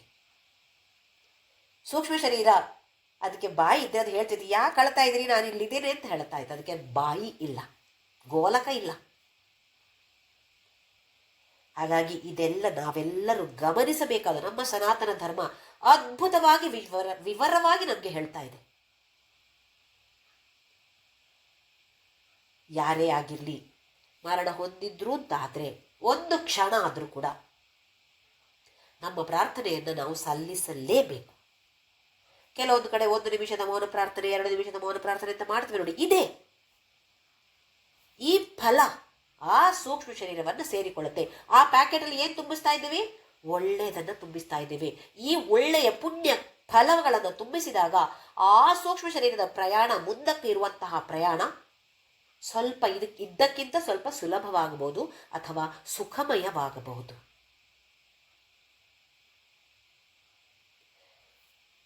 ಈ ವಿಚಾರದಲ್ಲಿ ನಾವು ಗಂಭೀರವಾಗಿ ಆಲೋಚನೆಯನ್ನು ಮಾಡಬೇಕಾಗಿರುವಂಥದ್ದು. ಬೇರೆಯವರು ಸತ್ತು ಹೋದರೆ ಹೀಗೆ ತಾದರೆ ನಾವು ಸತ್ತು ಹೋದಾಗ ಕೂಡ ಇದೇ ತಾನೆ. ಒಂದಲ್ಲ ಓದಿದ್ರೆ ನಾವು ಸತ್ತು ಹೋಗ್ತೀವಿ. ಸತ್ತು ಹೋಗೋದಂತ ಹೇಳಿದ್ರೆ ಈ ಸೂಕ್ಷ್ಮ ಶರೀರ, ಈ ಸ್ಥೂಲ ಶರೀರವನ್ನು ಬಿಟ್ಟು ಹೊರಗಡೆ ಹೋದಾಗ ಏನಿದೆ ಅದರಲ್ಲಿ, ಏನನ್ನು ತುಂಬಿಸಿಕೊಳ್ತಾ ಇದ್ದೇನೆ, ಯಾವುದನ್ನು ತುಂಬಿಸಿಕೊಳ್ಳಬೇಕು, ಯಾವುದು ತುಂಬಿಸಿಕೊಳ್ಳಬಾರ್ದು, ಬೇಡದ ವಿಚಾರವನ್ನು ಮತ್ತೆ ಮತ್ತೆ ಮತ್ತೆ ಮತ್ತೆ ಬೇರೆಯವರ ಜೊತೆ ಮಾತನಾಡಿ ಅಥವಾ ಅದನ್ನೇ ಆಲೋಚನೆ ಮಾಡಿ ನಮ್ಮ ಸ್ಥೂಲ ಶರೀರವೂ ಹಾಳಾಗಿ ಹೋಗುತ್ತೆ. ಸೂಕ್ಷ್ಮ ಶರೀರ ಗೊತ್ತಾಗ್ತಾ ಇಲ್ಲ, ಆದರೆ ಮನಸ್ಸು ಕೆಟ್ಟದಾಗಿ ಹೋಗುತ್ತೆ. ಅದಕ್ಕೋಸ್ಕರ ಗಂಭೀರವಾಗಿ ನಾವು ವಿಚಾರವನ್ನು ಮಾಡಲೇಬೇಕು ಈ ಸೂಕ್ಷ್ಮ ಶರೀರದ ಬಗ್ಗೆ. ಜ್ಞಾನೇಂದ್ರಿಯ, 5 ಜ್ಞಾನೇಂದ್ರಿಯಗಳು, 5 ಕರ್ಮೇಂದ್ರಿಯಗಳು, 5 ಪ್ರಾಣಗಳು, ಎಲ್ಲಕ್ಕಿಂತ ಹೆಚ್ಚಾಗಿ ಮನಸ್ಸು ಮತ್ತು ಬುದ್ಧಿ. ಯಾರೋ ಒಬ್ಬರು ಸತ್ತೋದ್ರು ಅಂತಾದರೆ, ಹಬ್ಬ ಒಳ್ಳೇದಾಯ್ತು ಮಾರೇನ ಸತ್ತೋದಿದ್ರು, ಹಬ್ಬ ಎಷ್ಟು ಕಾಟ ಕೊಟ್ಟರು ನಮಗೆ ಅಂತ ಹೇಳ್ತೀವಿ. ಅವರು ಅದೇ ಸೂಕ್ಷ್ಮ ಶರೀರದಲ್ಲಿ ಮತ್ತೆ ಹುಟ್ಟುತ್ತಾರೆ. ಅದೇ ಸೂಕ್ಷ್ಮ ಶರೀರ, ಏನು ವ್ಯತ್ಯಾಸ ಆಗೋದಿಲ್ಲ. ಹಾಗಾದರೆ ಅದೇ ಥರದ ಮನಸ್ಸು. ಅದಕ್ಕೋಸ್ಕರ ಒಂದು ಪ್ರಾಣಿಯಾಗಿ ಹುಟ್ಟೋದು. ಯಾಕೆಂದರೆ ಆ ವಿಚಾರವನ್ನು ಮಾಡುವಂತಹ ಬುದ್ಧಿ ಇರೋದಿಲ್ಲ ಪ್ರಾಣಿಗಳಲ್ಲಿ. ಅದಕ್ಕೋಸ್ಕರ ನೀಚ ಜನ್ಮ ಅಂತ ಹೇಳ್ತಾನೆ ಭಗವಂತ ಭಗವದ್ಗೀತೆಯಲ್ಲಿ. ಒಂದು ದೇಹವನ್ನು ಬಿಟ್ಟು ಸೂಕ್ಷ್ಮ ಶರೀರ ಇನ್ನೊಂದು ದೇಹಕ್ಕೆ ಹೋದಾಗ ಸ್ವಲ್ಪ ಸ್ವಲ್ಪವಾಗಿ ಒಂದೊಂದೇ ಅಂಗಗಳು ಕೆಲಸ ಮಾಡೋಕ್ಕೆ ಶುರುವಾಗುತ್ತೆ. ಹುಟ್ಟಿದ ತಕ್ಷಣ ಸ್ವಲ್ಪ ಸಮಯ ಮಾತ್ರ ಕಂಡು ಬಿಡ್ತಾ ಇರುತ್ತೆ ಆ ಮಗು. ಕಿವಿ ಹೆಚ್ಚು ಕೇಳೋದಿಲ್ಲ ಹೇಳ್ತಾರೆ, ಮಾತಾಡೋದಿಲ್ಲ. ಅಂತ ಹೇಳತ್ತಷ್ಟೇ ಹೊರತು ಮಾತು ಬರೋಕ್ಕೆ ಸ್ವಲ್ಪ ಸಮಯ ಆಗಬೇಕು. 6-7 ತಿಂಗಳು ಕಳೆದ ನಂತರವೇ ಆ ಅಮ್ಮ ಅಂತೆಲ್ಲ ಹೇಳೋಕ್ಕೆ ಶುರು ಮಾಡುತ್ತೆ ಮಗು. ಅಂದ್ರೆ ಏನು? ಈ ಪ್ಯಾಕೆಟಲ್ಲಿ ಈ ಸೂಕ್ಷ್ಮ ರೂಪದಲ್ಲಿ ತಗೊಂಡು ಹೋಗಿದ್ದೇನೆ, ಎಲ್ಲ ಜ್ಞಾನೇಂದ್ರಿಯಗಳು ಕರ್ಮೇಂದ್ರಿಯಗಳು ಎಲ್ಲವನ್ನು ತಗೊಂಡು ಹೋಗಿದ್ದೇವೆ ತಾನೆ. ಅವೆಲ್ಲವೂ ಒಂದೊಂದಾಗಿ ಓಪನ್ ಆಗ್ತಾ ಇರುತ್ತೆ. ಬಿಚ್ಚಿಕೊಳ್ಬೇಕು ತಾನೆ. ಟ್ರಾನ್ಸ್ಫರ್ ಆಗಿ ಒಂದು ಆಫೀಸಿಂದ ಒಂದು ಊರಿಂದ ಇನ್ನೊಂದು ಊರಿಗೆ ಹೋದಾಗ, ವರ್ಗವಾಗಿ ಹೋದಾಗ ಸಾಮಾನುಗಳಲ್ಲಿ ಒಂದೇ ಸಲ ಬಿಚ್ಚಕ್ಕಾಗತ್ತಾ? ಸ್ವಲ್ಪ ಸ್ವಲ್ಪವಾಗಿ ಬಿಚ್ಚಿಕೊಳ್ಳುವಂಥದ್ದು. ಹಾಗೆಯೇ ಈ ಪ್ಯಾಕೆಟಲ್ಲಿ ಇರುವಂತಹ ಈ ಜ್ಞಾನೇಂದ್ರಿಯಗಳು ಕರ್ಮೇಂದ್ರಿಯಗಳು ಪ್ರಾಣಗಳು ಎಲ್ಲ ಒಂದೊಂದಾಗಿ ಸ್ವಲ್ಪ ಸ್ವಲ್ಪ ನಿಧಾನವಾಗಿ ಬಿಡಿಸ್ತಾ ಹೋಗ್ತೇವೆ. ಆಮೇಲೆ ಯಥಾ ಪ್ರಕಾರ ನಾವು ವ್ಯವಹಾರವನ್ನು ಲೋಕದ ಜೊತೆ ಮಾಡೋದಕ್ಕೆ ಸಿದ್ಧರಾಗ್ತೇವೆ. ಸೂಕ್ಷ್ಮ ಶರೀರದಲ್ಲಿ ಯಾವ ವ್ಯತ್ಯಾಸವೂ ಆಗುವುದಿಲ್ಲ. ಹಾಗಾದರೆ ನಾವು ಈ ಮಾನವ ಜನ್ಮದಲ್ಲಿ ಸೂಕ್ಷ್ಮ ಶರೀರಕ್ಕೆ ವ್ಯತ್ಯಾಸವನ್ನು ತೆಗೆದುಕೊಂಡು ಬರ್ಬೋದು. ನಾವು ಬೇರೆ ಯಾವ ಜನ್ಮದಲ್ಲಿ ಆಗೋದಿಲ್ಲ. ಇದು ವ್ಯತ್ಯಾಸ ಆಯಿತೋ, ಸೂಕ್ಷ್ಮ ಶರೀರ ವ್ಯತ್ಯಾಸ ಆಯಿತೋ, ನಮ್ಮ ಮುಂದಿನ ಜನ್ಮ ವ್ಯತ್ಯಾಸ ಬರುತ್ತೆ. ಒಳ್ಳೆಯದಾದರೆ ಒಳ್ಳೆಯ ಜನ್ಮ, ಕೆಟ್ಟದಾದರೆ ಕೆಟ್ಟ ಜನ್ಮ. ಹಾಗಾದರೆ ಇದು ನಮ್ಮ ಕೈಯಲ್ಲಿದೆ. ಯಾರೋ ದೇವರನ್ನು ಬೈದು ಏನು ಪ್ರಯೋಜನ ಇಲ್ಲ. ಅವನು ಯಾಕೆ ಹೀಗೆ ಮಾಡ್ತಾನೆ, ದೇವ್ರು ಯಾಕೆ ಹೀಗೆ ಕಷ್ಟ ಕೊಡ್ತಾನೆ, ಇಷ್ಟು ಸಲ ಹೇಳಿದೆ ವಿಷ್ಣು ಸಹಸ್ರನಾಮ ಆದರೂ ಕಷ್ಟ ಕೊಡ್ತಾನೆ, ಅವನೇನು ಮಾಡೋದಿಲ್ಲ, ನಾವೇ ಮಾಡೋದೆಲ್ಲ ಥರದ್ದು. ಹಾಗಾಗಿ ಖಂಡಿತವಾಗಿಯೂ ನಾವೆಲ್ಲರೂ ಕೂಡ ಇದರ ಬಗ್ಗೆ ಗಮನವನ್ನು ಹರಿಸಬೇಕು. ಅದಕ್ಕೆ ಪಾರಾಯಣ ಮಾಡಿ ದೇವರ ಪೂಜೆ ಮಾಡಿ ಅಂತ ಹೇಳ್ತಾ ಇದ್ದಿದ್ದು. ಆದರೆ ಮನಸ್ಸೆಲ್ಲ ಅದರಲ್ಲೇ ಇರಲಿ, ಆ ಥರದ ಒಳ್ಳೆಯ ವಿಚಾರಗಳನ್ನೇ ಮನಸ್ಸಲ್ಲಿ ತುಂಬುವಾಗ ಆಗಲಿ. ನಾವೇನು ಮಾಡ್ತಾ ಇದ್ದೇವೆ, 1 ಗಂಟೆ 24 ಗಂಟೆಯಲ್ಲಿ 1 ಗಂಟೆ ಪೂಜೆ ಮಾಡಿ ಮತ್ತೆ 23 ಗಂಟೆ ನನಗೆ ಬೇಕಾದ ಹಾಗೆ ನಾನು ಬದುಕ್ತೇನೆ ಅಂತ ಹೇಳಿದರೆ, ಆ ಫಲಕ್ಕಿಂತ, ಪುಣ್ಯ ಕಾರ್ಯದ ಫಲಕ್ಕಿಂತ ಹೆಚ್ಚು ಇಲ್ಲಿ ಮಾಡುವಂತಹ ಕೆಟ್ಟ ಕಾರ್ಯಗಳ ಫಲಗಳೇ ಜಾಸ್ತಿ ಆದರೆ ನೀಚ ಜನ್ಮ ಗ್ಯಾರಂಟಿ. ಅದಕ್ಕೋಸ್ಕರ ಆದಿಶಂಕರಾಚಾರ್ಯರು ಇಲ್ಲಿ ಹೇಳ್ತಿದ್ದಾರೆ, ಎಲ್ಲರೂ ಈ ಸೂಕ್ಷ್ಮ ಶರೀರದ ಬಗ್ಗೆ ತಿಳಿದುಕೊಂಡು ವಿಚಾರವನ್ನು ಮಾಡಿ ಗಮನವನ್ನು ಹರಿಸಿ ಅದರ ಪ್ರಕಾರ ಜೀವನ ಶೈಲಿಯನ್ನು ಬದಲಾಯಿಸಿಕೊಳ್ಳಬೇಕು. ಹಾಗಾಗಿ ನಾವೆಲ್ಲರೂ ಕೂಡ ನಮ್ಮ ಜೀವನ ಶೈಲಿಯನ್ನು, ನನ್ನ ಜೀವನ ಶೈಲಿ ಹೇಗಿದೆ, ನನ್ನ ಮನಸ್ಸಿನಲ್ಲಿ ಯಾವ್ಯಾವ ವಿಚಾರಗಳು ಬರ್ತಾನೆ ಇರುತ್ತೆ, ಇದರ ಬಗ್ಗೆ ಗಮನ ಹರಿಸಿ ಒಳ್ಳೆಯ ವಿಚಾರಗಳು ಬರುವಂತೆ ಖಂಡಿತವಾಗಿಯೂ ನಾವೆಲ್ಲರೂ ನಮ್ಮ ಪ್ರಯತ್ನವನ್ನು ಮಾಡ್ತಾ ಮುಂದಕ್ಕೆ ಸಾಗೋಣ. ಓಂ ಶ್ರೀರಾಮ್ ಜಯ ರಾಮ್ ಜಯ ಜಯ ರಾಮ್. ಓಂ ಶ್ರೀರಾಮ್ ಜಯ ರಾಮ್ ಜಯ ಜಯ ರಾಮ್. ಓಂ ಶ್ರೀರಾಮ್ ಜಯ ರಾಮ್ ಜಯ ಜಯ ರಾಮ್. ಓಂ ಶ್ರೀರಾಮ್ ಜಯ ರಾಮ್ ಜಯ ಜಯ ರಾಮ್. ಓಂ ಶ್ರೀರಾಮ್ ಜಯ ರಾಮ್ ಜಯ ಜಯ ರಾಮ್. ಓಂ ಶ್ರೀರಾಮ್ ಜಯ ರಾಮ್ ಜಯ ಜಯ ರಾಮ್. ಓಂ ಶ್ರೀರಾಮ್ ಜಯ ರಾಮ್ ಜಯ ಜಯ ರಾಮ್. ಓಂ ಶ್ರೀರಾಮ್ ಜಯ ರಾಮ್ ಜಯ ಜಯ ರಾಮ್. ಓಂ ಶ್ರೀರಾಮ್ ಜಯ ರಾಮ್ ಜಯ ಜಯ ರಾಮ್. ಓಂ ಶ್ರೀರಾಮ್ ಜಯ ರಾಮ್ ಜಯ ಜಯ ರಾಮ್. ಓಂ ಶ್ರೀರಾಮ್ ಜಯ ರಾಮ್ ಜಯ ಜಯ ರಾಮ್. ಓಂ ಶ್ರೀರಾಮ್ ಜಯ ರಾಮ್ ಜಯ ಜಯ ರಾಮ್. ಓಂ ಅಸತೋ ಮಾ ಸದ್ಗಮಯ ತಮಸೋ ಮಾ ಜ್ಯೋತಿರ್ಗಮಯ ಮೃತ್ಯೋರ್ಮಾ ಅಮೃತಂ ಗಮಯ. ಓಂ ಶಾಂತಿ ಶಾಂತಿ ಶಾಂತಿ. ಲೋಕಾ ಸಮಸ್ತಾ ಸುಖಿನೋ ಭವಂತು. ಲೋಕಾ ಸಮಸ್ತಾ ಸುಖಿನೋ ಭವಂತು. ಲೋಕಾ ಸಮಸ್ತಾ ಸುಖಿನೋ ಭವಂತು.